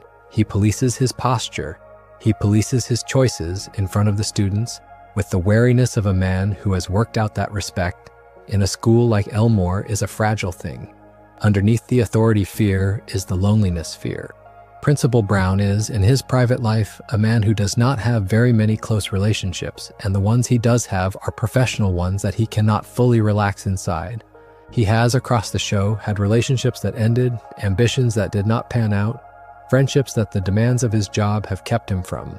The reading the show keeps offering is that being in charge is a particular kind of isolation, and Principal Brown has been inside that isolation for long enough that he no longer remembers what it would be like to be inside something else. What Principal Brown is most afraid of, in the end, is the moment the school stops needing him. He has built his identity around the school. The school is, for him, the only family he has that is reliable, and his relationship to the school is the principal-student relationship, which is by definition limited and asymmetric. He keeps showing up. He keeps trying to maintain order. He keeps loving the children in his slightly distant adult way. The show is kind to him. It gives him small moments of dignity. But the fear stays, and the fear is the reason his voice on the announcement sometimes wobbles in ways the children never quite catch. Miss Simeon is, by the show's own statement, an unfathomably old creature, a baboon who has been teaching at the same school for so long that her tenure has crossed into the territory of myth. The show has fun with her age. She has in places been hinted at as being many thousands of years old, although the precise number changes for comic effect and you should not put weight on any specific figure. What is consistent across her appearances is that she has been teaching for an unreasonable amount of time, that the teaching has worn her down to a kind of weaponized crankiness, and that she has come to see her students less as children and more as the latest in a long, exhausting series of obstacles between her and rest. Miss Simeon is afraid of retirement. The show makes this almost explicit in episodes that put pressure on her professional future. She has built her entire identity around being a teacher, around the small kingdom of her classroom, around the daily exercise of bullying small children into learning things they have no interest in. Take any of that away from her, and you take away the structure that has kept her upright for centuries. She has worked out, somewhere along the way, that her job is not just her job. It is the only thing standing between her and the kind of unstructured time that would, in her case, become a kind of slow extinction. There is a related fear, which is the fear of being replaced. Miss Simeon has watched generations of students pass through her classroom. She has watched standards change, methodologies change, expectations change. She has, in episodes that explore the school's institutional life, faced the possibility that the world of education has moved past her, and her reaction has always been the reaction of somebody who knows the threat is real. She doubles down on her old methods. She refuses to retrain. She defends her authority with the volume of somebody who suspects that the volume itself is the only thing keeping the question of her competence from being raised out loud. Her relationship with Principal Brown is another small theater of her fear. She is, in places, romantically involved with him, in the slightly furtive, embarrassed way the show treats most adult relationships. The relationship is not a comfortable refuge for her. It is, like the rest of her life, a structure that could collapse, and her fear of the collapse is the engine of how cautiously she handles it. What Miss Simeon is most afraid of, in the end, is the moment the school finally puts her down, and the long emptiness of unstructured immortality begins. She is, in her own terrifying way, a tragic figure. The show treats her as a villain in many of her appearances, and she earns it. But the villainy is the cover story for somebody who is much more afraid than she is cruel. The cruelty is the way the fear comes out, and the fear is the engine of everything she does in front of a class full of children she is supposed to be teaching. Mr. Small is the school counselor, a hippie, a yoga practitioner, a vegan, a man with a worldview held together by the slightly anxious application of every alternative philosophy he has ever come across. He is one of the show's softest figures on the surface and one of its most quietly desperate underneath. He runs the counseling office at Elmore Junior High, and the office is, for the most part, a space the students enter for comic relief rather than for actual help. Mr. Small is afraid of being wrong about everything. His entire belief system has been built on a foundation of philosophies he half understands, and he has worked out somewhere along the way that the philosophies do not always agree with each other and do not always survive contact with the actual problems his students bring him.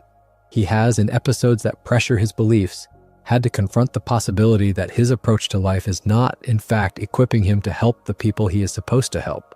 And the confrontation never quite resolves. He keeps trying. He keeps reaching for the next alternative philosophy. He keeps hoping that the next one will be the one that actually works. The show is making the case that being a counselor is hard, and that being a counselor with no coherent worldview is harder, and that Mr. Small has been muddling through with a smile and a flute, and a great deal of underprepared optimism for longer than anybody around him quite realizes. He is poor, the show makes this explicit.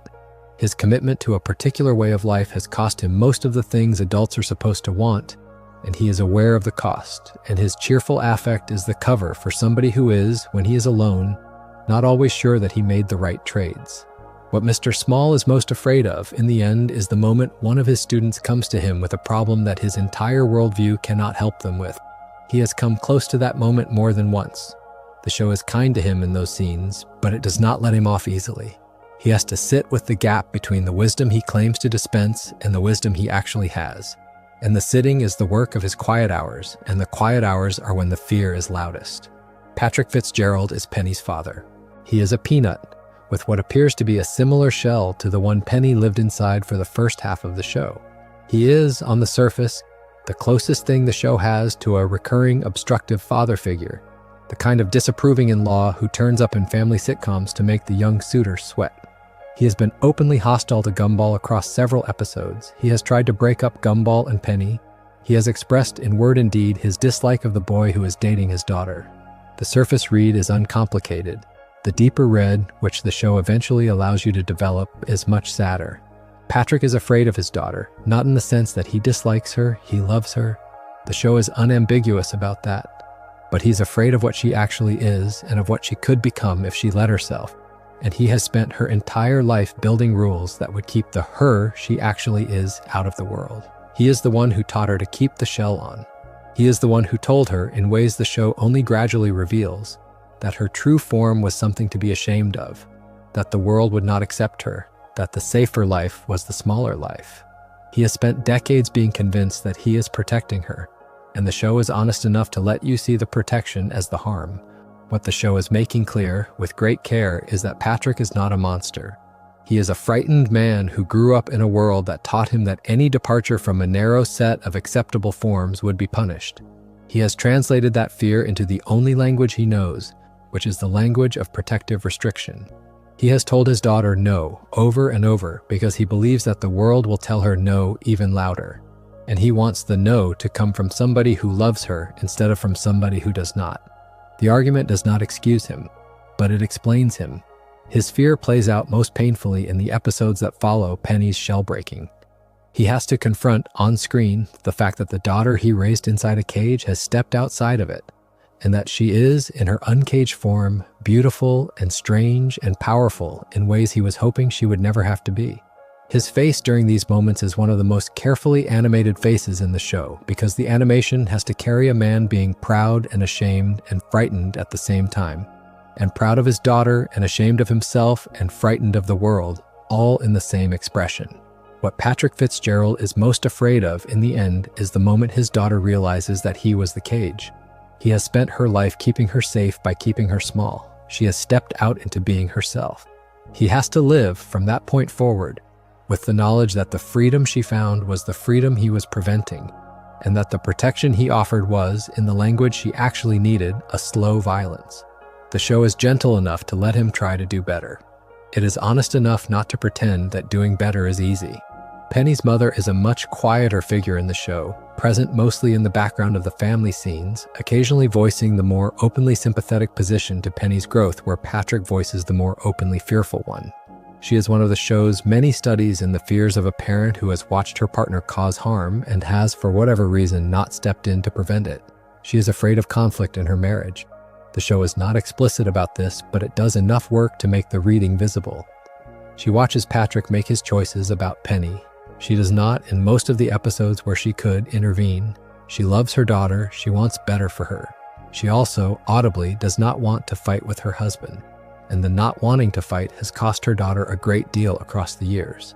The show is making the case that complicity is its own kind of failure, and that Penny's mother has been complicit, in small daily ways, in the cage Patrick built around their daughter. What Penny's mother is most afraid of, in the end, is the moment her daughter looks at her with the same question she has to look at her husband with, which is the question of where the protection was and what it was protecting, and whose comfort it was actually serving. The show is kind to her. It lets her grow, slowly, into a slightly more present mother. But the fear stays, and it sits underneath every gentle word she offers her daughter in the episodes after the shell. Mr. Robinson is the next-door neighbor to the Watterson family, an aging television clown of some local fame. A bitter, miserable, perpetually irritated little man with a powerful resentment of the boy on the other side of the fence, who he has decided is the root cause of most of his problems. He is one of the show's most consistent comic antagonists, a creature whose grievances are real, who is correct that Gumball has caused most of his recent troubles, and whose response to those grievances is so completely out of proportion that the comedy practically writes itself. Mr. Robinson is afraid of being a failure in the eyes of his wife. The show is careful with this. He performs for her. He preens. He bluffs about his career. He treats every small misadventure with Gumball as a catastrophic threat to his dignity, because his dignity, in his own estimation, is one of the few assets he has left. He has had a career. The career has stalled. He is a clown in a town that does not particularly need a clown anymore. He keeps showing up at the small gigs available to him with the increasing certainty that he has passed his peak, and the certainty makes him meaner, and the meanness makes him less hireable, and the spiral is one of the most carefully drawn small tragedies in the show. Underneath the career fear is the fear of being unloved by his wife. Mrs. Robinson is, by the show's own portrayal, a generally exasperated woman who has been putting up with her husband's nonsense for a very long time. She loves him. The show suggests that she does. But the love is the love of habit, of long habit, of the kind of long habit that can be broken without warning, and Mr. Robinson knows it, and his bluster is partly an attempt to remain interesting to a woman who has long since seen through him. What Mr. Robinson is most afraid of in the end is the moment Gumball stops being the reason his life is small, and he has to look at the actual reasons. He has built his identity around the convenient external villain who lives next door. The villain is not the actual problem. The actual problem is internal and old, and would require him to look at choices he has been making for years. He would rather yell at a cat. The yelling is, in its own way, his prayer against having to look. Mrs. Robinson, present alongside her husband in most of his appearances, is the quieter half of the household. She is, in the small moments the show gives her, a woman who has worked out that she chose a life and is going to live it, and who has decided to find a way to be content with the choice. Her fear, when you watch her carefully, is the fear of regret. She is too smart not to know what she gave up. She is too loving not to keep the marriage going.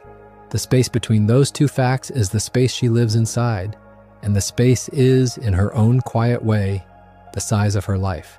Larry is a rock. He works at seemingly every business in Elmore, and the show plays the joke for as long as it can stand to, that he is always the one behind the counter, that no matter which establishment Gumball walks into, Larry is there in a different uniform, with a different name tag, with the same tired eyes. He is the local everyman, the gig economy made flesh, the cartoon embodiment of being permanently on the clock. Larry is afraid of stopping. He has worked out that the moment he stops working, his life will not have a clear structure left. He cannot afford to stop. He cannot afford to slow down. He has bills and obligations and a series of jobs he can barely keep up with, and his entire life is a sequence of shifts that bleed into other shifts. The show treats it as comedy. It is also, honestly, one of the show's quietest pieces of social commentary. A portrait of a working-class character whose every conversation with the cast is mediated by a transaction, and who never quite gets to be a person on his own terms. What Larry is most afraid of, in the end, is the moment one of his employers, or one of his customers, or one of the small disasters Gumball causes him, finally pushes him past the breaking point. He has come close to that breaking point in several episodes. He has, in places, snapped. He always returns. He always puts the uniform back on. He always rings up the next sale, because the alternative is the silence of unstructured time, and unstructured time is the place where the actual size of his life would have to be acknowledged. Sal Left Thumb is the show's recurring small-time criminal, a thumb-shaped figure who shows up to rob convenience stores and demand wallets and otherwise menace the town in ways that almost always fail. He is, on the surface, a one-note antagonist, a slightly ridiculous threat who exists to be defeated by Gumball or Darwin, or occasionally by his own incompetence. He is also, when you watch carefully, a study in the fear of being out of options. Sal is afraid of not being a criminal. He has built his entire identity around it. He has nothing else to fall back on, no skill, no profession, no community, and he keeps showing up to crimes that he is bad at, because the crimes are the only thing that makes him feel like a person with a purpose. The show is suggesting that crime, for him, is not a moral failing, so much as the only language he has for making his life feel like it matters, and that taking it away from him would leave him with very little else. What Sal is most afraid of, in the end, is the moment somebody catches him in a way that takes the option away for good. He keeps escaping. He keeps committing. He keeps showing up. The persistence is, in its own way, the fear made visible. The donut sheriff is a donut who serves as the closest thing Elmore has to a law enforcement officer of consequence. He is the local face of authority, the man who turns up with a siren when things go wrong, the figure who is supposed to be the steady hand keeping the town safe. He is, of course, also a donut, which is a problem he carries with him every day. The donut sheriff is afraid of being eaten. The show has fun with this. He's a piece of food in uniform, and the joke writes itself. And he has had to develop, over the years, a particular wariness of carnivorous citizens and certain kinds of police pursuit. Underneath the fear of being eaten is the fear of not being taken seriously as an authority. He wears the uniform, he drives the car, he performs the role of the lawman. But the world he polices treats him on some level as a snack, and he has had to negotiate that fact every day of his career. What the donut sheriff is most afraid of, in the end, is the moment his uniform is no longer enough to keep the town from looking at him the way it would look at any other donut. The fear is small, the fear is real. The show is kind enough to let him keep the uniform on. Rocky is the small bus driver and groundskeeper of Elmore Junior High, the gentle slacker who exists at the edge of the school's working life. He is, in his own way, an arrested adolescent, a young adult who has not quite worked out what he wants from his life, and who has been content, for now, to drift through a series of low-effort jobs that let him keep being the person he was as a teenager. He is a quietly tender figure in the show, the kind of adult the children sometimes confide in because he is closer to their wavelength than the more frightening grown-ups in their lives. Rocky is afraid of growing up. The show is gentle about this. He has friends in the cast, mostly among the children, and the friendships work because he has not, in any meaningful sense, become an adult yet. He does not have ambitions. He does not have a clear plan for the next 5 years. He does not have, in fact, much in the way of an interior life that is oriented toward the future at all. He lives day to day, shift to shift, and he is happy in a low-key way that the show treats with a mixture of affection and unease. What Rocky is most afraid of in the end is the moment his friends grow up and he has to either grow up alongside them or be left as the person who never did. The Watterson children are going to be teenagers. They are going to be adults. They are going to be people he no longer has a natural place beside. The show does not push this very hard. It does not have to. It just lets the fear sit there in his small smile, in the gentle way he hands out hall passes, in the quiet way he watches the children go. There are smaller figures too who pass through the edges of Elmore. The Cyclops doctor at the local hospital, the elder Gumball figure who appears once or twice, the recurring background figures who pop up across the town. Almost every one of them carries a small private fear that the show is generous enough to gesture at without dwelling on. The school's lone Cyclops, often described as misheard by the people around him, carries his own fear of being misheard for the rest of his life. The school's small population of vaguely defined background students are each carrying their own version of the same fears that the cast has been carrying in the foreground. The town is, by the show's own gentle insistence, a town full of people who are afraid of things they cannot say out loud. Polly Fitzgerald, Penny's younger sister, is a smaller version of the family situation Penny grew up inside, and her fears are a smaller and earlier version of Penny's. Polly is still inside the shell, in the sense that she has not yet been through what her sister went through, and she has not yet been told the things her sister had to be told. She has, by the show's careful portrayal, modeled herself after Penny, taken her cues from Penny, watched Penny carefully across her short life to learn how to be a Fitzgerald daughter in the world. The show is making the case that the fears of older siblings are inherited by their younger ones, even when the younger ones cannot articulate why. And Polly is, in her own small way, already carrying the weight her sister has been carrying. Polly is afraid of disappointing her parents, of being too loud, of being too strange, of being too anything. She has watched Penny be told no in all the small daily ways that constituted Penny's early life, and she has filed every one of those no's away. The show is not heavy-handed about it. She is mostly cheerful, mostly bright, mostly the small, bright presence the family wants her to be. But the carefulness is there. The watchfulness is there. The early lessons of Fitzgerald daughterhood are there, and Polly is, in her own small way, already wearing the kind of shell her sister had to break. What Polly Fitzgerald is most afraid of, in the end, is the moment she finds out that the things her sister hid from her were the things she most needed to know. She loves Penny. She admires Penny.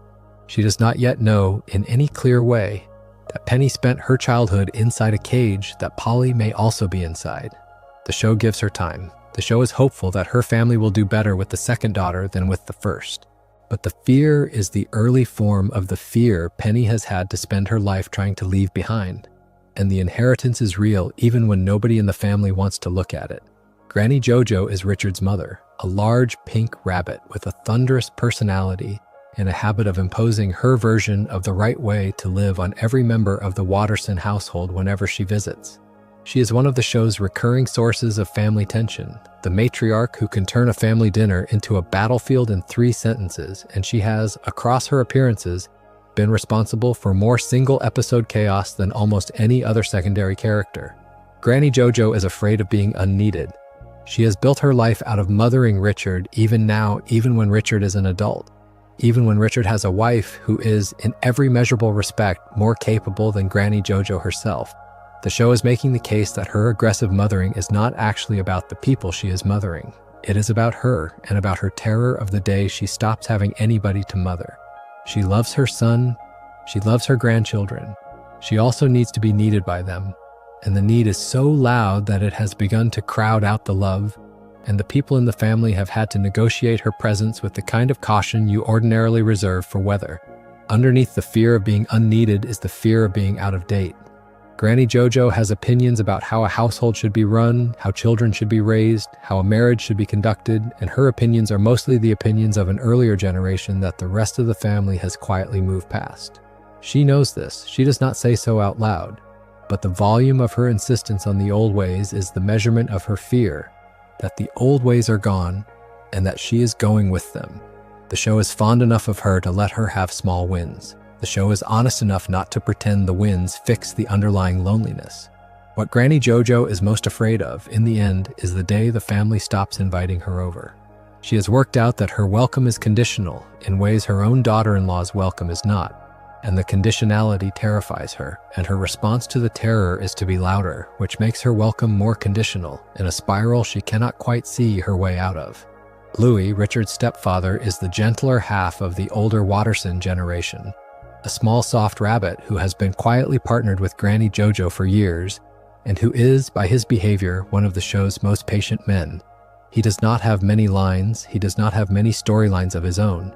He exists primarily as the calm beside his wife Storm, and the calmness is, in its own quiet way, his fear made visible.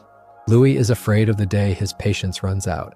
He has spent decades managing the temperature of a household ruled by a woman whose temperature is frequently hard to manage. He has done it with grace. He has done it without complaint. He has done it with a love that the show treats as genuine. He has also, you suspect, paid a cost for the doing, and the cost sits behind his eyes in the scenes where he says almost nothing. What Louis is most afraid of, in the end, is the moment his own quietness is mistaken for absence. He is present. He is loving. He is paying attention. He just does not know how to say it loudly enough to compete with the rest of the family. And the show is kind enough to let him be quietly loved anyway. In the small moments his grandchildren remember he is there. Nicole's parents are the perfectionist couple who raised Nicole into the perfectionist woman she has spent her adult life trying not to become. The show has used them sparingly. When it uses them, they are deployed for sharp, almost surgical purposes, to remind the audience what Nicole has been carrying, and to dramatize the gap between the parents Nicole had and the parents Nicole has chosen to be. They are afraid of the same things that Nicole is afraid of, although they handle the fear in less generous ways. They are afraid of failure. They are afraid of being unimpressive. They are afraid of finding out that all of the standards they have been holding everybody around them to have actually been the standards of small people trying to feel important. The show does not exonerate them. It does, in small flashes, let you understand them.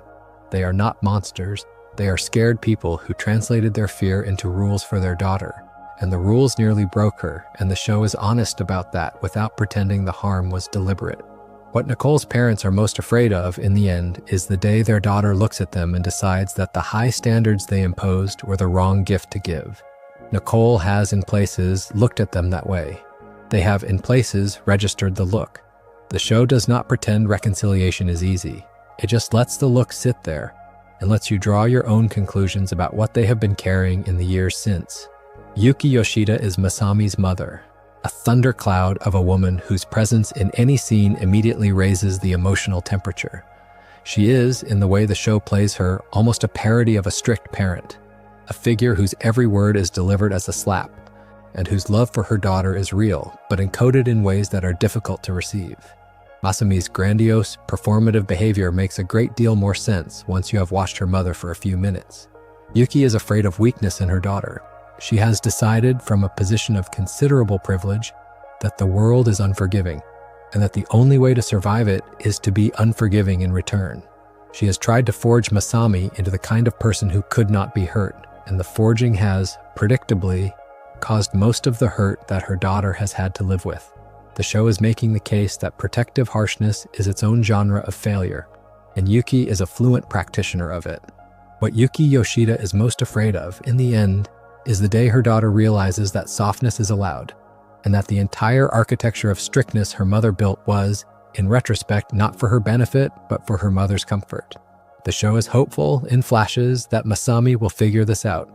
The show is honest enough not to pretend the figuring out will be painless for either of them. Mr. Yoshida, Masami's father, is the owner of the Rainbow Factory, the largest employer in town, and the man Nicole has spent most of her adult life working for. He is a thundercloud as well, smaller than his wife in personality if not in cloud volume, and he is a study in the particular fear of being a small man in a large suit. He performs the role of the wealthy executive. He performs the role of the strict father. He performs the role of the demanding employer. He performs all of these roles with the slight overcompensation of a man who suspects he has been performing for so long that he no longer remembers what he is underneath the performance. What Mr. Yoshida is most afraid of, in the end, is the moment his daughter, or his employees, or his wife see through the performance and recognize the smaller, frightened man inside. He keeps the performance up. He keeps the volume on. He keeps the storms rolling, because the storms are the part of him people pay attention to. And the alternative is the quiet, and the quiet is the place his fear lives. Frankie Watterson is the father who left Richard. He is, by the show's standards, almost a ghost. He appears rarely. When he appears, he is a difficult man, a charming, difficult man, the kind of charismatic, absent parent who can walk back into the family for an afternoon and damage everybody in it before walking back out. He is the source of the wound at the center of Richard's life, and he is, in his few appearances, the source of new wounds in the lives of the Watterson children too. Frankie is afraid of staying. He has built his whole life out of the avoidance of permanent commitment. He shows up, he charms, he leaves. He cannot, by his own behavior, tolerate the slow heaviness of being a father to a family, and he has spent decades running from it. The show is not generous with him. It does not particularly try to make him sympathetic, but it does let you see in his quick glances and his quick departures that the running is not joyful. He is fleeing something he cannot name even to himself, and the fleeing has cost his son everything Richard has spent his life trying to compensate for. What Frankie Watterson is most afraid of in the end is the moment he stays in one place long enough to be seen accurately. He is terrified of the version of himself that does not have the next exit already planned. The show gives him no comfort. It does not have to. The harm he caused is in the room with Richard in every scene, and the harm is its own answer to the question of who Frankie is. And then there is the void. The void is not a character exactly, but the show treats it like one, and the fears of every character in Elmore eventually run through it.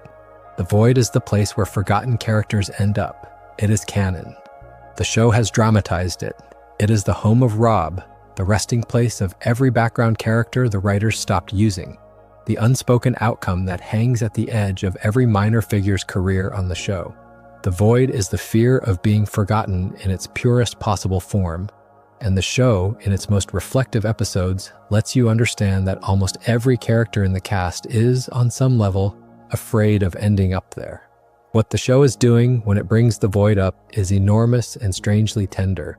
It is an argument that every character in Elmore matters, even the ones the camera does not always remember to point at.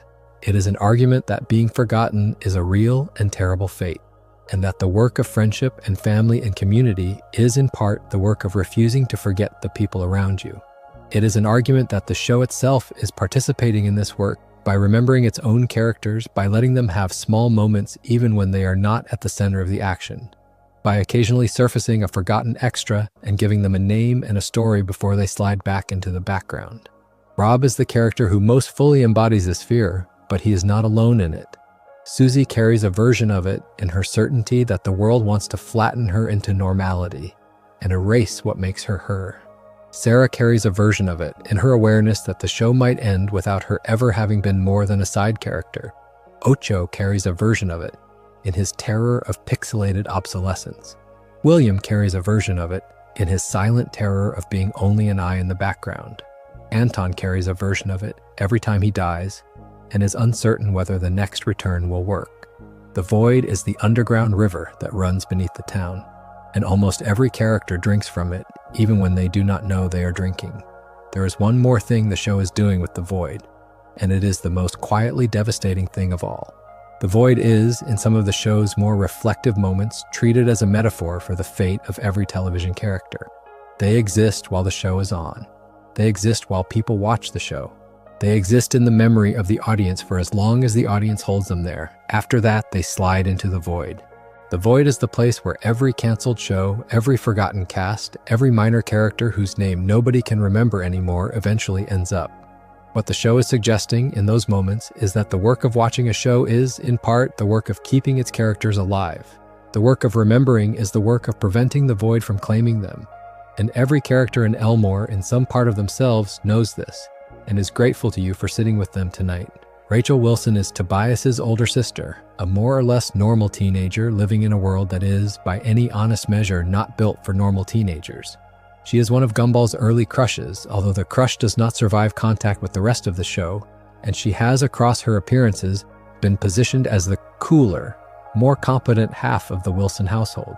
Where Tobias is loud, she is composed. Where Tobias performs, she actually has things to do. Rachel is afraid of being trapped in Elmore. The show is honest about this. There are episodes that put her at the center of her own life, rather than at the edges of Gumball's. And in those episodes, you can see a young woman who is, by her own reckoning, surrounded by a town and a school and a family that do not have very much room for her ambition. She wants more than the town offers. She's not always sure what more would look like, but she is sure that what she has now is not it, and the awareness wears at her even when she is being kind. Underneath the fear of being trapped is the fear of becoming her brother. Tobias adores her. She adores him back in the slightly impatient way of older siblings everywhere. But she has watched him build a life out of performance and vapid social positioning, and she has worked out that the same patterns are available to her if she stops resisting them, and she does not want them. She wants something with more substance. She is not always sure that the substance is reachable from where she is, and the not being sure is one of the most carefully drawn pieces of teenage fear in the show. What Rachel Wilson is most afraid of, in the end, is the moment her ambition quiets down because the town has worn it out. She has the energy to dream. She's not always sure she has the room to use the energy, and the not being sure is the engine of her every restless scene. Carmen is a cactus. She is the longtime girlfriend of Alan, the local class peacemaker, and her partnership with him is one of the show's most quietly committed running relationships. She is, in her own right, one of the sharper children at the school, more pragmatic than Alan, more willing to call things by their actual names, and more aware of the structural problems of being in a relationship in which one of you is made of needles and the other is made of skin so thin a particularly strong sneeze would end him. Carmen is afraid of hurting Alan. The show is very gentle about this. The fear is real and ongoing. She loves him. She also knows that her own body is, in literal physical terms, a threat to his continued existence. The relationship has had to be navigated with a delicacy that other couples in the show do not have to think about. She watches her movements, she watches her positioning. She manages every interaction with the constant low-level vigilance of somebody who knows that affection, in her case, has to be expressed in extremely careful ways, or it will, in seconds, become catastrophe. Underneath the fear of hurting Alan is a related fear, which is the fear that Alan's relentless positivity is, on some level, a way of pretending that the structural problem of their relationship does not exist. He never wants to talk about it. He minimizes every close call. He treats every near disaster as if it were a charming anecdote. The show plays this for warmth most of the time, and the warmth is real. But Carmen, who is sharper than her boyfriend, sometimes wishes he would acknowledge the danger out loud, because she has been navigating it alone in her head for years. And the loneliness of that vigilance is one of the small things she has had to learn to live with. What Carmen is most afraid of, in the end, is the moment she finally hurts him, despite all the vigilance, and has to live with the knowledge that the relationship was always running on a timer she did not set. She has not hurt him yet. The show is kind enough not to push her toward that moment, but the fear stays, and the fear is the reason her movements around him are always slightly slower than her movements around anybody else. The tree huggers are a quietly recurring presence in the show, a group of background students who exist primarily to represent a certain kind of overly sincere eco-activist energy. They are minor characters, almost decorative, and yet, when the show occasionally gives them a moment, they reveal a fear that is more interesting than their design suggests. They are afraid that their care for the world is not going to be enough to save it. They have committed to a worldview that demands constant performance of care, and the performance is exhausting, and the world does not always reward the performance with the changes the performance is supposed to produce. They keep up the activism. They keep up the slogans. They keep up the cheerful insistence on the value of caring. The keeping up is, in its own way, their fear made visible. Juke is a beatbox-shaped boy who communicates almost entirely through beatboxing. He is one of the show's more committed gimmick characters, a creature whose every social interaction has to be translated through a single mode of expression. He is, when you watch him carefully, a study in the fear of being limited by your own form. He cannot say everything he wants to say. He cannot say it in the registers other people are using. He can only do what his body lets him do, and the body lets him do exactly one thing, and his entire social life is the work of making that one thing carry every emotion a person can have. The patience of his castmates in trying to understand him is one of the small kindnesses the show offers, but the limitation is the constant in his life, and the fear of being permanently misunderstood is the engine of his loudest performances. Mr. Cuddles is the doll Anais loved when she was younger, a small, terrifying figure with a face that the show plays for body horror in the episodes that use him. He is, by some readings of the show, more sentient than a doll has any right to be. He carries, in his stitched-together way, the fear that he will be left behind by the child who once loved him. Anais has, in places, outgrown him. The show treats this with the kind of tenderness it usually reserves for breakups. Mr. Cuddles is afraid of the closet. Anais is afraid of the version of herself that loved him. The show puts them in the same room and lets you decide what to do with the picture. The mother figure who appears alongside Sarah G. Lotto in a few episodes, the chocolate bar parent who has had to watch her daughter become a person she does not entirely recognize, is a study in the fear of seeing your child turn into a stranger. She loves her daughter. She does not understand her daughter's choices. She has not been given the tools to navigate the gap, and her quiet exhaustion is one of the small recurring features of the show's portrait of Elmore parents. You could keep going. The show has hundreds of characters, and almost every one of them, when you look carefully, is carrying a small private fear that the show is generous enough to gesture at without ever quite spelling out. The chocolate bar shop owner, the taxi driver in episodes that have a taxi driver, the various pieces of food that walk around acting as if their fate is not, on any given day, edible. Every single one of them on some level is afraid of being eaten or being forgotten or being seen accurately or being left behind or being too much or being not enough. The town runs on fear. The town also runs somehow on love, and the love is what makes the fear bearable.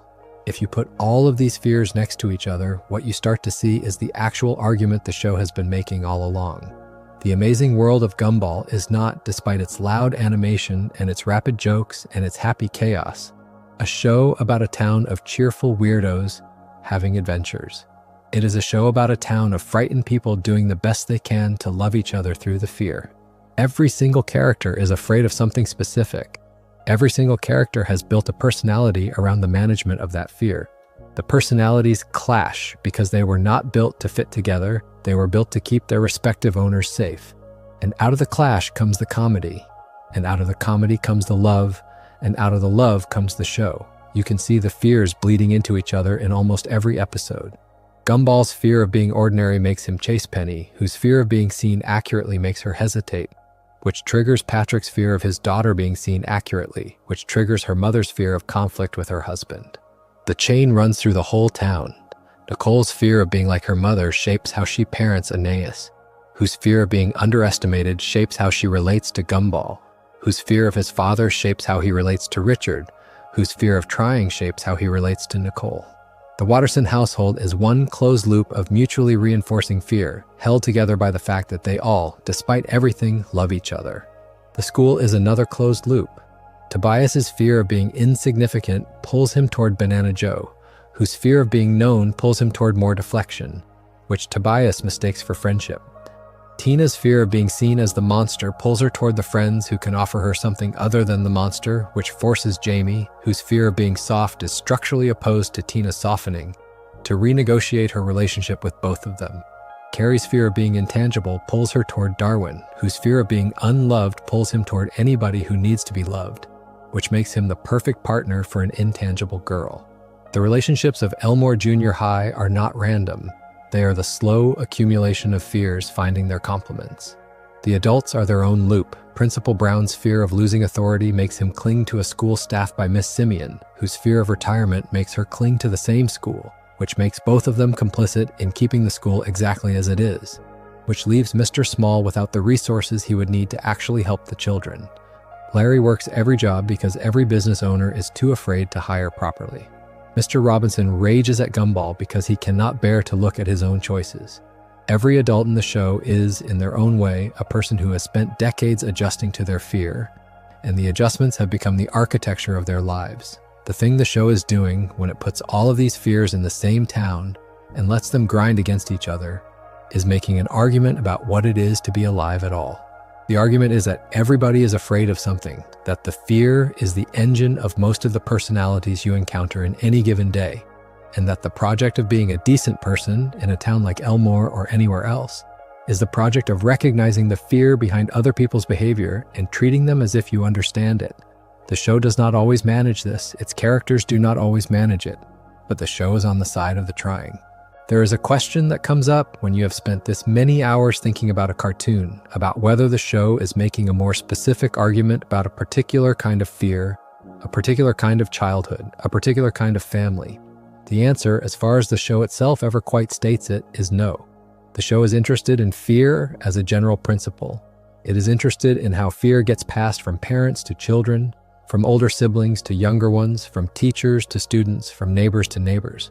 It is interested in the small acts of bravery that are possible despite the fear. It is interested in the small acts of love that are made possible because of the fear. It is interested in the entire ecology of frightened people learning to live with each other.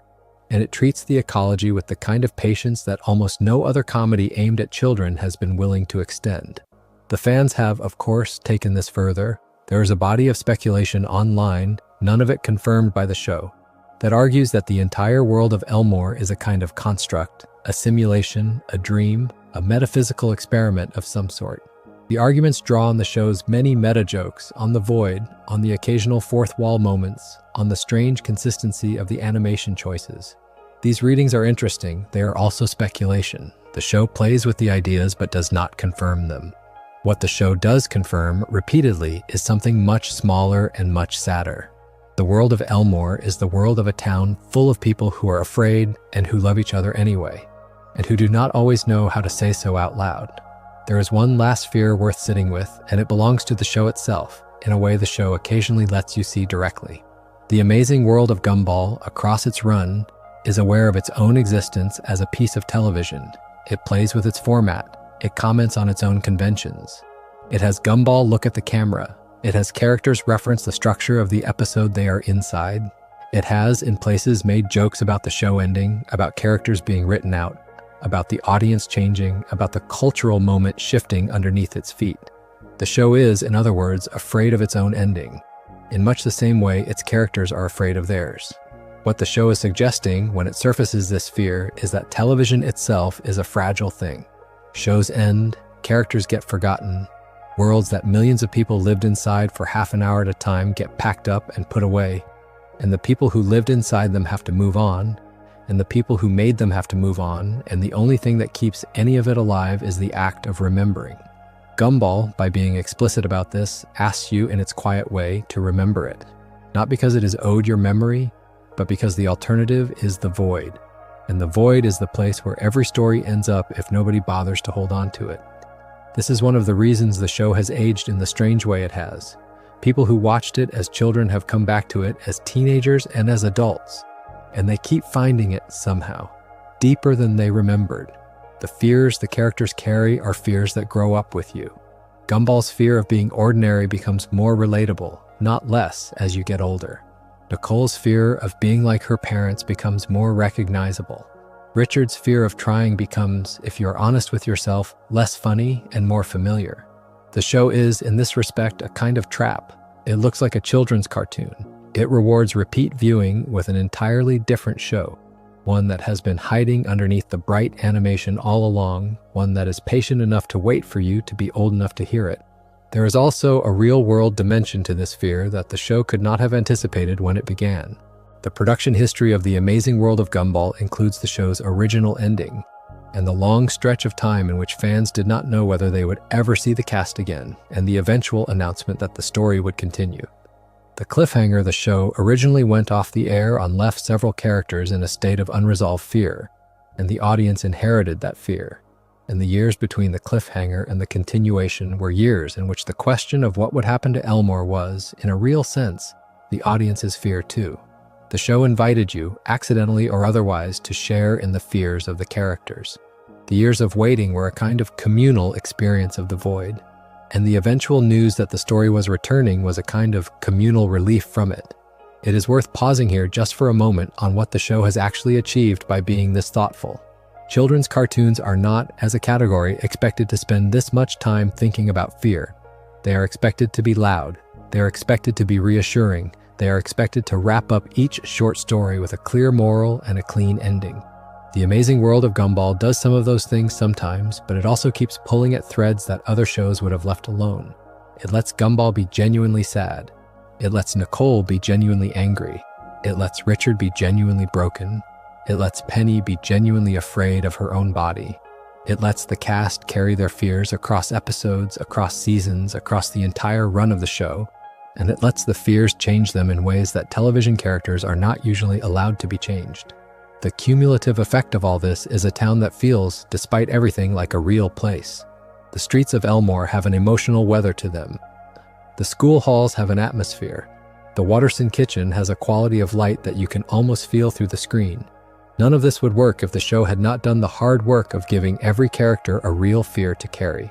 The animation could be the best in the world, and the writing could be the sharpest in the world, and it would still feel hollow if the people inside it did not have something underneath their behavior that mattered.